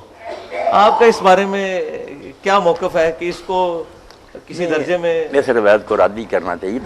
باقی یہ جو ہے اس نا کی صحت تو ٹھیک ہے ویسے نہیں، صحت جو ہے نا یہ تو بخاری شریف وغیرہ میں صاحب معاویہ کا قصہ چھوڑ کر نا کہ آپ نے کہا کہ انصار تم میرے بعد اپنے پر ترجیح پاؤ گے، لوگ تمہیں چھوڑ کرنا صبر کرنا. ابن حجر بھی کہتا کہ وہ معاویہ اور دوسرے زمانوں میں ایسا ہی ہوا کہ ان کی حق ترجیح ہوئی. اور یہ قصہ جو ہے نا اس کی سند دیکھنا کمزور ہے. باقی اگر حضرت معاویہ نے یہ کہا تو پھر کہ اس کے بعد انہیں مسلمان کہلانے کا تو حق نہیں. اگر یہ روایت صحیح ہے حضور کی بات کا مذاق اڑایا. شیخ زبیر علی زئی صاحب تو روایت کو صحیح کہتے ہیں. نہیں صحیح کہتے ہیں تو پھر یہ حل کریں نا کہ جب سن کر کے حضور نے کہا صبر کرنا تو بجائے اس کے کہ کوئی متنبع ہوتے اور خوف خدا کرتے، ٹھٹھا کیا کہ جاؤ پھر صبر کرو. یہ کوئی نیک بات تو نہیں. کیوں بھائی انہوں نے حضور کی بات سنا، اس نے کہا جاؤ پھر صبر کرو. یہ جو حدیث ہے ان کے صحیح بخاری مسلم کی حدیث ہے کہ انصار پہ ترجیح دی جائے گی، تم صبر کرنا یہاں تک کہ حوض کوثر پہ مجھے ملو. اور پھر بخاری مسلم میں یہ کہ میرے حوض کوثر پہ کچھ میرے اصحاب آئیں گے اور میں کہوں گا اصحابی اصحابی. بالکل. اچھا اب یہ ڈاکٹر طاہر القادری صاحب نے بھی یہ روایت بیان کی ہے اور وہ اس کی تعویل کر گئے ہیں کہ اس سے مراد صحابہ نہیں، اس سے مراد ہے نبی صلی اللہ علیہ وسلم کے امتی، حالانکہ وہاں تو واضح موجود ہے. تو ظاہر ہے کہ ان صحابہ سے مراد وہ مرتدین زکوٰۃ مرتدین بھی تھے اور کچھ منکرین زکوٰۃ بھی تھے اور کچھ مسلمہ کذاب کے ساتھ بھی لگ گئے. تو صحابی کی تعریف آپ کی نظر میں کیا ہے؟ ہم تو یہ سمجھتے ہیں جس نے ایک دفعہ بھی حضور کو دیکھ لیا، ہمیں یہی بتایا گیا بچپن سے، حالانکہ کئی ان میں سے ایسے ہیں جو بعد میں سیدنا ابوبکر کے خلاف بھی کھڑے ہو گئے. ہاں جی. تو صحابی کی تعریف اہل سنت کی کتابوں میں کیا ہے؟ صحابی کس کو کہا جائے گا؟ کچھ لوگوں نے تو دائرہ روایت کا وسیع کرنے کے لیے کہ حدیثیں بہت کٹی یہی کہہ دیا کہ دور سے بھی دیکھا نا ہاں جی ہاں جی وہ صحابی ہو گیا. بہت سے جو ہے نا بڑے بڑے محقق سودی کو کہتے ہیں یار یہ صحبت جو نہیں، صحبت جو کہتے ہیں دیر تک آدمی ساتھ رہے، کچھ فائدہ اٹھائے، اس کی مجلس میں رہتے، وہ پھر شرطیں لگاتے ہیں کہ کوئی آپ کے ساتھ جہاد کیا ہو، کوئی دیر تک رہا. بات تو ان کی بدلی، صحبت تو اسی کی. اچھا یہ بتائیے کہ سیدنا طلحہ اور زبیر نے کیا سیدنا علی کی بیعت کر لی تھی؟ اب جب حیرت ہوتی ہے نا کہ یہ کہتے نہیں جو آپ کی زندگی میں اسلام لایا، بھائی جو آدمی اسلام لایا اور وہ آپ کی اونٹنی کی مہار پکڑ کر حجۃ الوداع میں کھڑا تھا اور اس پر حضور کی اونٹنی کا لعاب گر رہا تھا اور آپ کے خطبے کی آواز وہ پہنچاتا تھا، وہ حضرت عمر کے زمانے میں پھر مرتد ہو کر نصارہ کے پاس چلا گیا شام میں. اس لیے پھر علماء لکھتے ہیں کہ جو اس کو بھی اب صحابی میں درج کرتے ہیں انہیں یہ ارتداد کی اور بخاری مسلم ایک کاتب وحی کے بارے میں بھی وہی لاش ہی نہیں قبول کی اس کی زمین نے. اچھا یہ بتائیے سیدنا طلحہ اور زبیر نے کیا سیدنا علی کی بیعت کر لی تھی؟ بیعت کر. تو اگر بیعت کر لی تھی تو اچانک ان کا ذہن کیوں پھر گیا؟ کہتے ہیں کہ ان کے اوپر گردنوں پر تلواریں تھیں. ہاں جی. بھائی اگر ہم کہتے ہیں کہ یزید کی بیعت لوگوں نے ڈر کر یار صحابہ نے کی تو تم نہیں مانتے. ادھر طلحہ زبیر جو ہے اشرا مبشرہ وہ مانتے ہو کہ کہ میں نے تلوار کی وجہ سے انہیں کہا. طلحہ زبیر اگر ڈر کر کر سکتے ہیں تو پھر مان لو کہ بعد میں جنہوں نے یزید اور معاویہ کی بیچاروں نے ڈر کر کی. حالانکہ تلوار والی بات بالکل الگ ہے، انہوں نے اپنی خوشی سے بیعت کی تھی. حضرت علی کہتے رہے تھے کہ تم میں سے جو بننا چاہتا بن جائے، میں اسی طرح مانوں گا جس طرح پہلے، مگر انہوں نے کہا نہیں حالات ایسے ہیں آپ کے سوا کوئی نہیں سنبھال سکتا. مگر پھر بس کسی آپ نے دو سوال ہی ہیں اس میں کہ ایک تو سیدنا معاویہ پہ یہ تہمت لگائی گئی ہے کہ انہوں نے حضرت عائشہ کو معاذ اللہ شہید کروایا. جھوٹی بات، کوئی کنواں نہیں کھودا، نہ اس میں گری ہیں نہ اس میں دفن، بالکل اپنی موت فوت ہوئی ہیں. اور ان کا جنازہ جو تھا نا اس دن کی میں اگر سوئی گرائی جائے نا نیچے نہیں گرتی. بے شمار دنیا تھی. ابو ہریرہ رضی اللہ عنہ روتے تھے، انہوں نے نماز جنازہ پڑھائی. غلط بات غلطی ہے اور یہ بہت بعد میں حبیب السیر وغیرہ جھوٹی کتابیں ہیں. شیعہ کی بھی پہلی کتابوں میں کوئی نہیں ایسی باتیں. عبداللہ بن عباس رضی اللہ تعالیٰ عنہ کا پھر کیا سٹیٹس ہوا ہے حضرت حسن کی صلح کے بعد؟ کیونکہ وہ بڑا عرصہ زندہ رہے ہیں، ان کا کہیں ذکر نہیں ملتا. وہ انہوں نے پھر کیا خلافت کے کاموں میں وہ حصہ لیتے تھے، کسی کے ساتھ اٹیچ رہے ہیں؟ اتنے جید صحابی تھے. اس کے بارے میں آپ کے علم میں؟ نہیں وہ تو میرے علم میں جو نا ہے تو اسی طرح روایتیں تاریخی، مگر یہ بات جو ہے نا کہ جب عبداللہ بن زبیر ان سب علاقوں پر حاکم بن گیا نا یزید کے بعد، تو شام میں ان کو معاویہ کی حکومت وغیرہ رہ گئی. تو عبداللہ بن زبیر رضی اللہ کے بارے میں آتا نا پھر انسان آخر حسد میں آ جاتا نا، آدم کے پہلے بیٹوں میں ہو گیا. ان کا ذکر آتا کہ ایک آدمی آیا تو اس نے کہا ابن زبیر اب لوگوں کو تیری ضرورت نہیں رہی، دو ہی چیزیں ہوتی ہیں علم یا مال. عبید اللہ کے دروازے سے لوگ کھانے کھا رہے ہیں عبداللہ کے پاس علم سیکھ رہا ہے، عباس کے دونوں بیٹوں نے یہ کام سنبھال لیا، تو نام ہی رہے تو تیرے نہ ہونے سے کیا فرق۔ ان کے دل میں نہ کچھ اس بات سے نہ حسد پیدا ہو گیا، انہوں نے پھر حکم بھیجا کہ تم دونوں نے شہر چھوڑ دو۔ تو حضرت عبداللہ بن عباس نے کہا کہ ابن زبیر کون سی بات غلط ہے، لوگ مجھ سے علم سیکھتے علم چھوڑ دوں یا یہ خیرات کرتا عبید اللہ، ان میں سے برا کام کو انہوں نے کہا میں نہیں جانتا۔ پھر یہ طائف چلے گئے، باقی ساری زندگی وہاں انہوں نے پھر حضرت میں تنہائی۔ اچھا وہ جو مسلم میں خطبہ ملتا ہے متا والا کہ عبداللہ بن زبیر نے عبداللہ بن عباس کی طرف اشارہ کر کے کہا کہ بعض لوگ عقل کے بھی اندھے ہیں اور دنیا میں بھی اللہ نے ان کو اندھا کر دیا ہے۔ محمد علی کو یہ تو نہیں کہ وہاں قید کر دیے گئے تھے طائف سے، ٹھیک ہے۔ زیارت اچھا وہ وغیرہ متا والی جو روایت ہے کہ سیدنا ابن عباس متا کے بارے میں کافی عرصہ تک فتویٰ دیتے تھے دیتے اور اہل سنت کہتے ہیں بعد میں انہوں نے رجوع بھی کیا ہے۔ نہیں، رجوع نہیں ثابت ہوا۔ رجوع نہیں۔ اچھا متا کے بارے میں 9 صحابی جو نا ابن حزم نے نام لے کر ان کے نا روایتیں دے کر کہا کہ یہ حضور کے بعد بھی قائم رہے ہیں کہ متا حلال ہی ہے۔ آخری سوال یہ ہے کہ وہ جو جس کی وجہ سے میں مطلب حسینیت والے منہج پہ آیا ہوں وہ ابن عباس کا خواب ہے مسند امام احمد میں، نبی صلی اللہ علیہ وسلم کو خواب میں دیکھا بال بکھرے ہوئے ہیں اور خون کی شیشی پکڑی ہوئی ہے۔ کوئی شک اچھا اس میں وہ تو حدیث زبیر علی زئی صاحب نے بھی لکھا ہے کہ حدیث متواتر ہے وہ، یہ بتائیے کہ اس میں وہ جو خون کی شیشی پکڑی ہوئی ہے اور فرمایا میں صبح سے اہل بیت کا خون جمع کر رہا ہوں، اس میں محض ہمارے بریلوی بھائی اور شیعہ بھائی یہ کہتے ہیں کہ نبی صلی اللہ علیہ وسلم میدان کربلا میں وہاں موجود تھے، کیا اس کا کوئی ثبوت ملتا ہے یہ برزخ کے معاملات ہیں؟ اس میں آپ کا کیا پوائنٹ آف ویو ہے؟ نہیں، برزخ کے معاملہ اچھا اس کو یہ نہیں کہنا چاہیے؟ دیکھتا نا آدمی وہ بات تو ایک سمجھائی جاتی ہے، پھر حضور کا نظر آنا تو سچائی ہے، مگر یہ جو نا کہ آپ وہاں گئے اور یہ کیا کہ اس کی کوئی ضرورت نہیں، وہ تو ظلم کا بتایا آپ نے کہ دیکھو کیا میری اولاد کے ساتھ ہو رہا۔ آخری سوال حافظ صاحب کے پوائنٹ آف ویو سے ہے، کر حافظ لے صاحب یہ کہہ رہے تھے کہ پہلے میں نے سوال بھی قرآن سے غدیر خم سے شروع کیا تھا کہ غدیر خم میں نبی صلی اللہ علیہ وسلم نے صحیح مسلم میں جو حدیث ہے فرمایا قرآن اللہ کی کتاب ہے، یہ اللہ کی رسی ہے، اس کو پکڑو اپنا یہ الہدا والنور ہاں جی، فخذوا بسبب، جو اس کو پکڑے گا ہدایت پہ، جو چھوڑ دے گمراہ، اور دوسرا اہل بیت کا حسن سلوک۔ لیکن کیا وجہ ہے کہ آپ کے بارے میں یہ کنسیپٹ ہے کہ آپ نے وہ دوسرے حصے کو بہت زیادہ ڈومیننٹ کر دیا ہے، جو اصل چیز تھی کہ کتاب اللہ کو پکڑنا ہے، آپ کا ایمفسائز اس پہ زیادہ ہونا چاہیے تھا۔ نہیں میرا خیال پچھلا خطبہ ہی تھا، میں نے نہیں پچھلا نہیں، اوور آل جو آپ کی جو ایک پرسنالٹی میں نے کہا لوگوں نے سنت کو سیٹ دی، کسی نے اس میں بہر بیت کو سیٹ دیے، دین کے لیے آپ نے صرف کتاب۔ ٹھیک ہے، جزاکم اللہ خیر جی، سبحانک اللہ خیر سے رکھے، بڑی خوشی، حافظ صاحب تک بھی سلام پہنچائیں اور جو کوئی باتیں آپ کے علم لکھ کر بھی دیں ان پر غور کریں گے انشاءاللہ، جو حق ہوگا قبول کریں۔ جزاکم اللہ خیر۔ سبحانک اللہم و بحمدک اشہد ان لا الہ الا انت۔ بڑی خوشی اللہ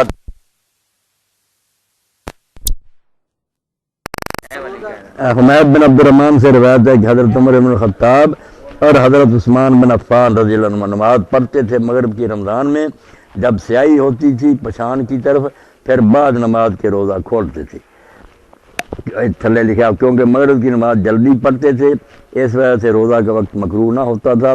ابن ابی شیبہ نے انس رضی اللہ عنہ سے روایت کیا کہ میں نے کبھی نہیں دیکھا رسول اللہ صلی اللہ علیہ وسلم کو نماز پڑھتے مغرب کی قبل افطار کے، اگرچہ ایک ہی گھونٹ پانی کا۔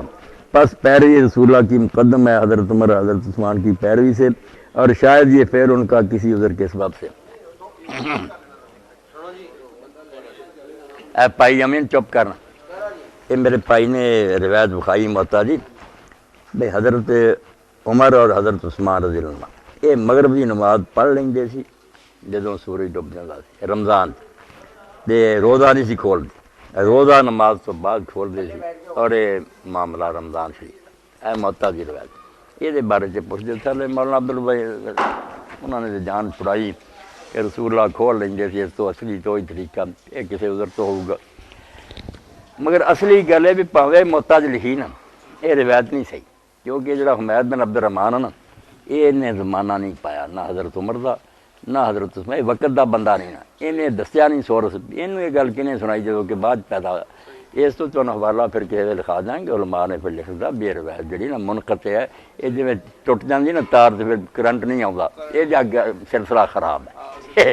یہ حمید بن عبد الرحمان نا وقت دا بندہ نہیں دس سکیا بھی کیسے دسی گئے، یہ چاہ گل ہوں ویسے ہوں جا لوگ آئے مکروہ ہو جاتا روزہ، یہ انہوں کی بھی جہالت ہے، مکروہ مکرا کوئی نہیں ہوں، سمے لوے بھی سورج غروب ہونے تو بعد روزہ نہیں رہا، کھاوے پیوے بشک جدو پاوے ساری رات بھی نہ کھاوے، جدوں نے من لیا نا کہ روزے کا ٹائم ختم ہو گیا، روزہ کھل گیا، کھان پینا نہیں کھلتا، یہ مننا کھلتا بھی ہوں میں روزے چ نہیں، اس باروں نبی علیہ السلام نے جیت تک بھی فرمایا اب جی تھی زیادہ محنت کرنی چاہتے جے نا صحیح بخاری چلتے سحر تو سحر تک روزہ رکھ لیا کرو شام نو کھا لو ہی نہ کچھ کھاؤ پیو سحر نو کھا لو مڑ کے سحر نو جا کھاؤ رات ہی روزے گزارو فل ہی واصل سر زیادہ اگر کوئی محنت کرنا چاہتا تو اس طرح عبادت کر مکروہ کوئی نہیں ہوں ویسے کھول لینا جڑا ٹھیک ہے راوی نہیں ہے ٹھیک وقت دا نہیں ہے ہاں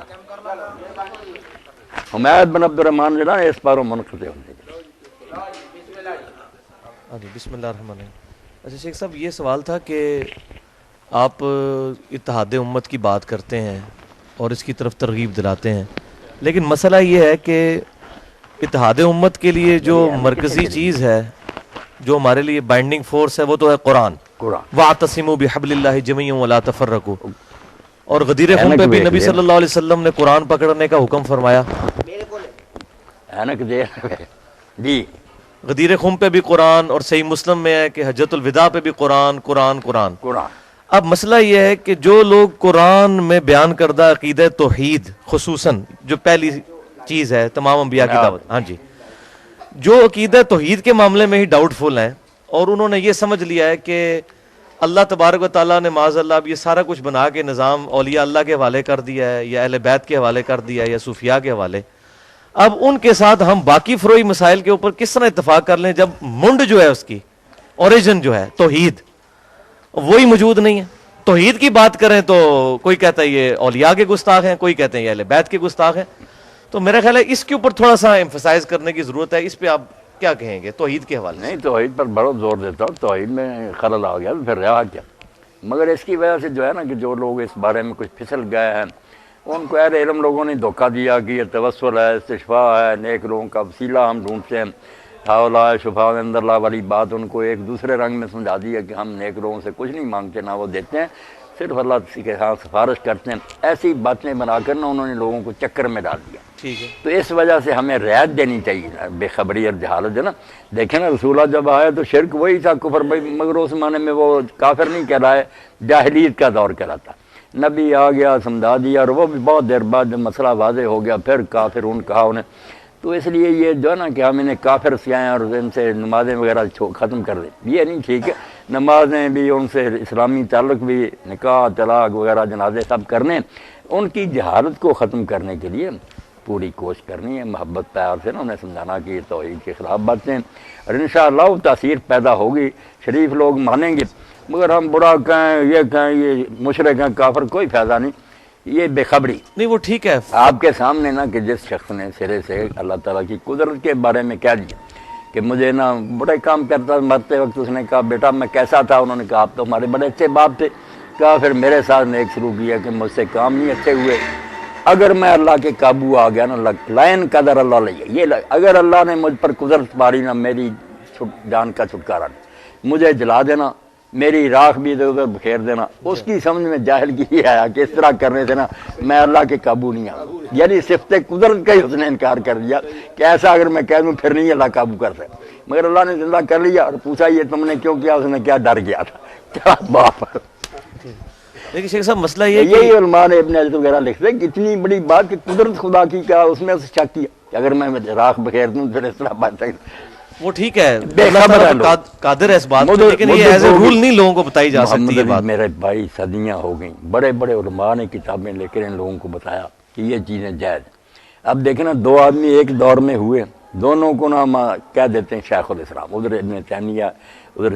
سبکی ہے یہ کتابیں لکھتے ہیں اپنی جگہ توحید کی وہ ادھر شفاء استقامت اور دوسری لکھتے ہیں کہ نہیں یہ مدد مانگنا حضور سے جائز ہے قبر پاک کی زیارت کے لیے سفر جائز ہے دونوں کی ٹکر رہی مگر دونوں ایک دوسرے کا احترام یہ کرتے ابن تیمیہ کہتے تھے میں نے سبکی جیسا نہیں دیکھا اور شاید ماں نے بھی جناؤ وہ کہتا تھا میں نے اس جیسا نہیں دیکھا علم کا بھی احترام تھا مسئلوں میں ٹکر تھی تو آپ دینا رعایتیں ہیں کہ لوگ اگر غلطیوں میں پھنسے ہوئے نا تو غلطیوں سے ان کو نکالنا مگر محبت ان کی بھی سننا اگر کوئی مغالطہ بھائی لائے نا روایت تو میں کہتا نہیں پھینکو روایت موجود ہے معطا کیا انہوں نے راوی بتا دیا کہ اس بندے نے بتایا اب وہ راویوں کی کتابوں سے نکالیں گے کہ حمید بن عبد الرحمان جو حضرت عثمان اور عمر کے زمانے کا نہیں بعد کا آدمی اس کو بتانا چاہیے تھا نا کہ کس سے لیے اتنے روایت تو علم سے بات ہونی چاہیے نا، برا برا کہنے سے کوئی فائدہ نہیں۔ بالکل ٹھیک ہے، یہ تو ہم ایگری کرتے ہیں اس مسئلے میں، لیکن صحابہ کرام علیہم رضوان کا جو ایٹیچیوڈ تھا ایسے لوگوں کے بارے میں، جس طرح ہمیں کئی روایتوں میں ملتا ہے کہ اہل بدعت کو سلام نہیں کرتے تھے،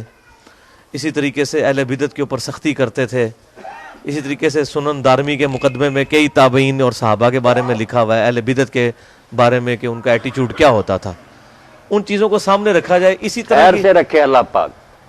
اس طرح کی تھوڑی تھوڑی ڈھیل نے آج امت کو یہ دن دکھائے ہیں کہ آج یقین کریں مسجدوں میں انٹر ہوتے ہیں تو حیران ہو جاتے ہیں کہ وہ ہستیاں جنہوں نے توحید کی دعوت دی تھی ان کو اللہ تعالیٰ کے مقابلے پہ کھڑا کر دیا ہوا ہے۔ نہیں بالکل ان معاملوں میں نکل تو اہل عرب سے بھی آگے گیا ہے، یہ چلے گئے جو شرک وہ کرتے تھے نا اس سے زیادہ ہے۔ وہ تو سمندر میں کوئی اللہ کو یاد کر لیتے تھے، یہ تو سمندر میں بھی یا خواجہ معین الحق اسی طرح طاقت ہیں تو غرق ہوئے، مگر اس کا علاج کرنا اگر ٹی بی ہو گئی ہے تو ہم دعائی دیں کہ آپ کو ٹی بی کی کوئی فائدہ نہیں، ذہن میں رکھے علاج اس کا کرتے رہے، انشاءاللہ جس کی قسمت میں ہوگا وہ مان لے گا۔ ٹھیک ہے، علماء نے یہ باتیں الجھا دی نا، بڑے بڑے عالم ہیں پڑھے ہوئے، وہ کتاب میں لکھ لیتے ہیں کہ اس کا کوئی حرج نہیں، اللہ تعالیٰ نے اپنے بندوں کو یہ طاقتیں دی ہیں، ان چیزوں کو ثابت کرنا نہ کہ روایتیں نہیں تھیں۔ مسئلہ یہ ہے کہ قرآن کدھر گیا؟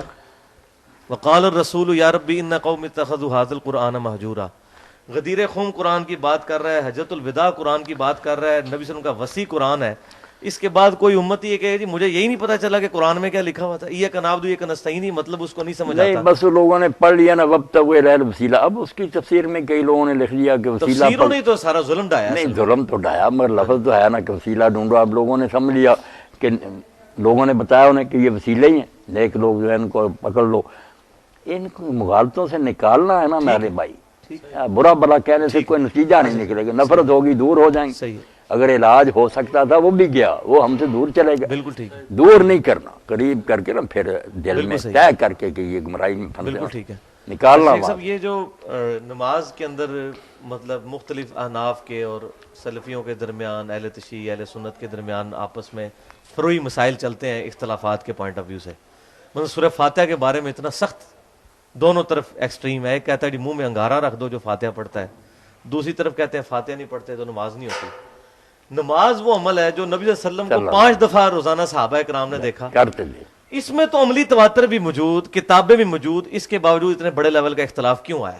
باقی چیزوں میں تو ہم کہہ سکتے ہیں چھوٹی چھوٹی کوئی چیزیں تھیں، ایک چیز جو حضور کو روزانہ 5 دفعہ کرتے ہوئے ہزاروں لوگوں نے دیکھا ہے صلی اللہ علیہ وسلم صلاۃ تسلیما کثیرا کثیرا، اس میں اتنے بڑے لیول کا اختلاف، تو اس میں منکرین حدیث کو یہ موقع ملتا ہے، وہ کہتے ہیں یہ سارا ستیہ ناز ہے حدیث کی کتابوں کا، نہیں یہ حدیث کتاب کی ان برکت، کا یہ موقف ہے۔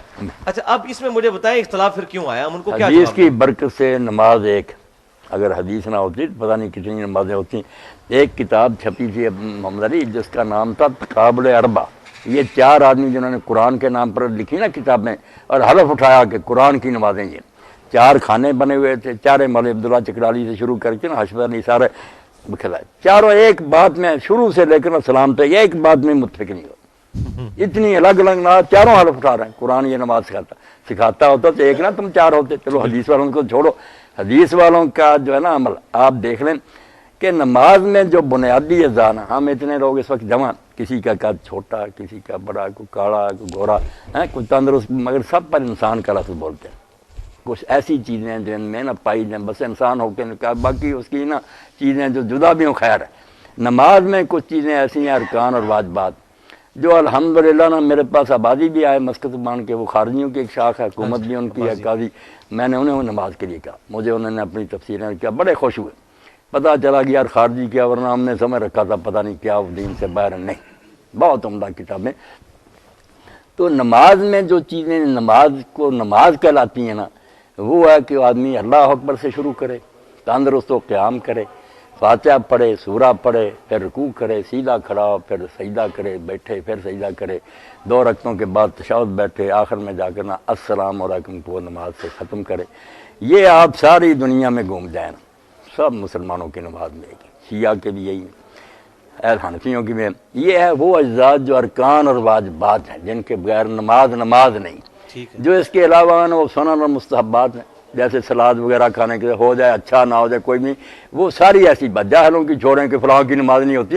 ابن تیمیہ کہتے ہیں یار لوگ فاتحہ پڑھتے پیچھے نہیں پڑھتے صحابہ میں، رفع دین کرتے بھی نہیں، کسی نے ایک دوسرے کو نہیں کہا کہ اس کی نماز نہیں۔ یہ پیدا جو ہوئے نا انہوں نے امت کو برباد کیا، کرتے بے شک الگ الگ مرہ رہتے، کیونکہ یہ سنن کا ہی معاملہ تھا، سنت ہوتی وہ کر لیں تو اچھا نام ہی کی جائے، اسی لیے حضور صلی اللہ علیہ وسلم کبھی کہہ دیتے تھے، بڑے بڑے چوٹی کہہ لو، حدیث علماء نے کہا کہ یہ رفع الیدین ان حیاتوں میں سے ہے جو گاہے پیغمبر کردہ و گاہے نہ کردہ، فاعل مصاب باشد و تارک غیر مرام، اگر کرے گا ثواب ہے، نہ کرے گا اس کو ملامت، اس درجے کے مسئلے تھے۔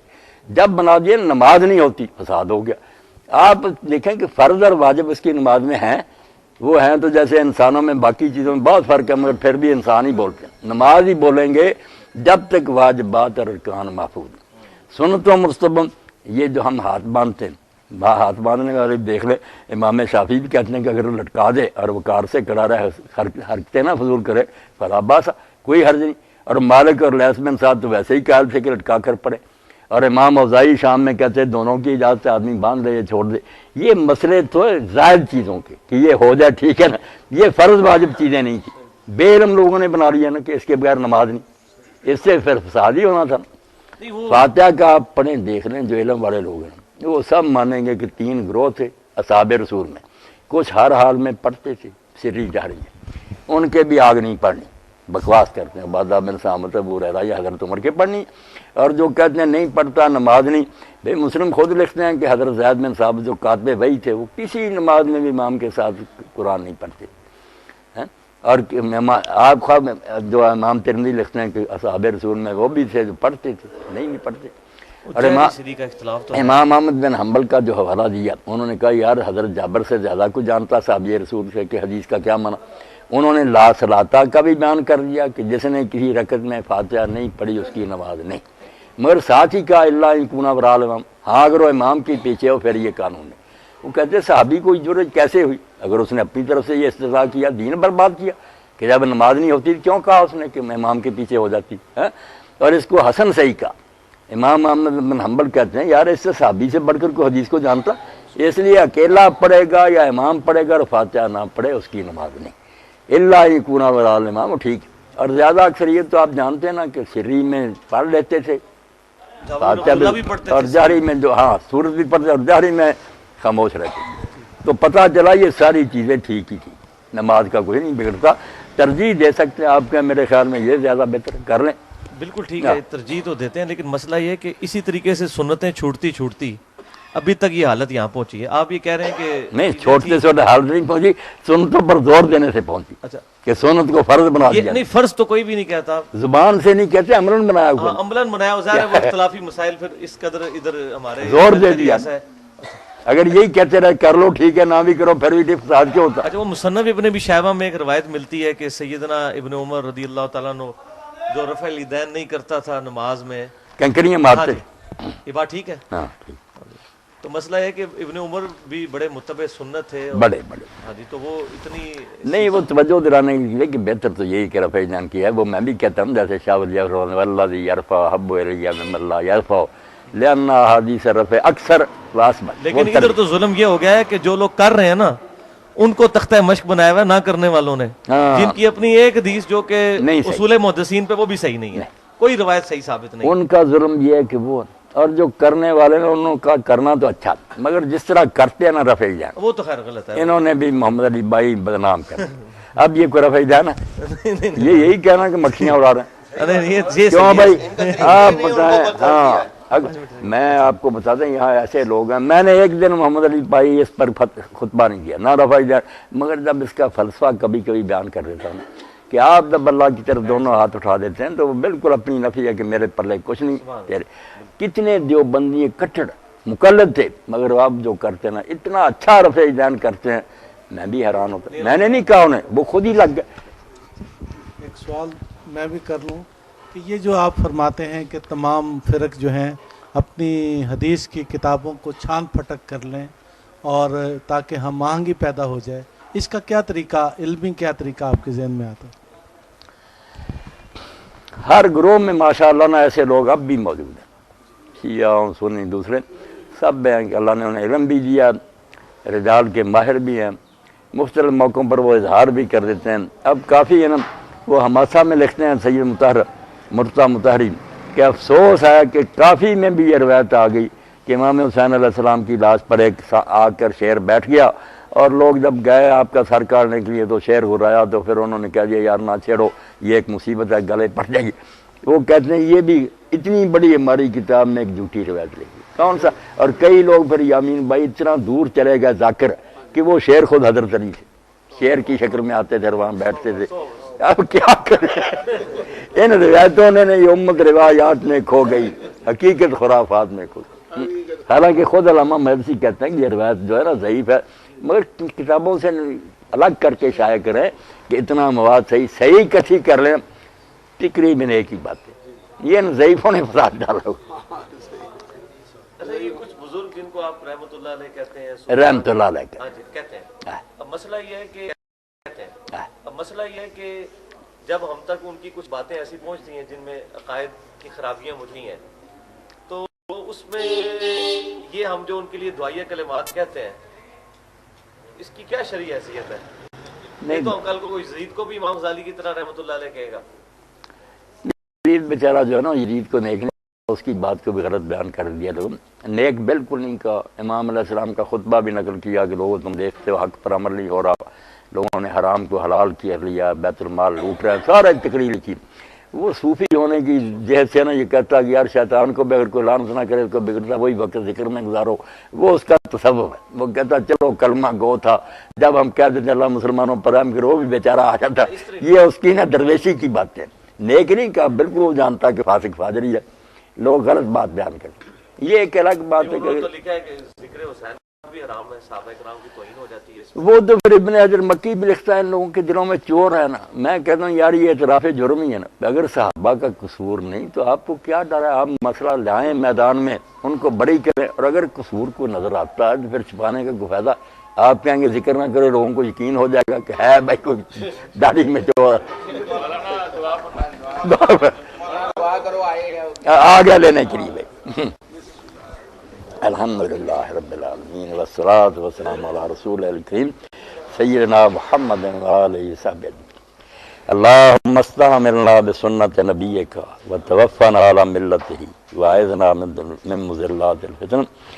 اللہم وفقنا لما تحب وترضى واجعل آخرتنا خیرا من الاولی، وصلی اللہ تعالی علی خیر خلقہ سیدنا محمد وآلہ وصحبہ اجمعین، آمین یا رب۔ بڑی خوشی ہے، اللہ تعالیٰ خیر سے رکھے، جب بھی چاہے آئے۔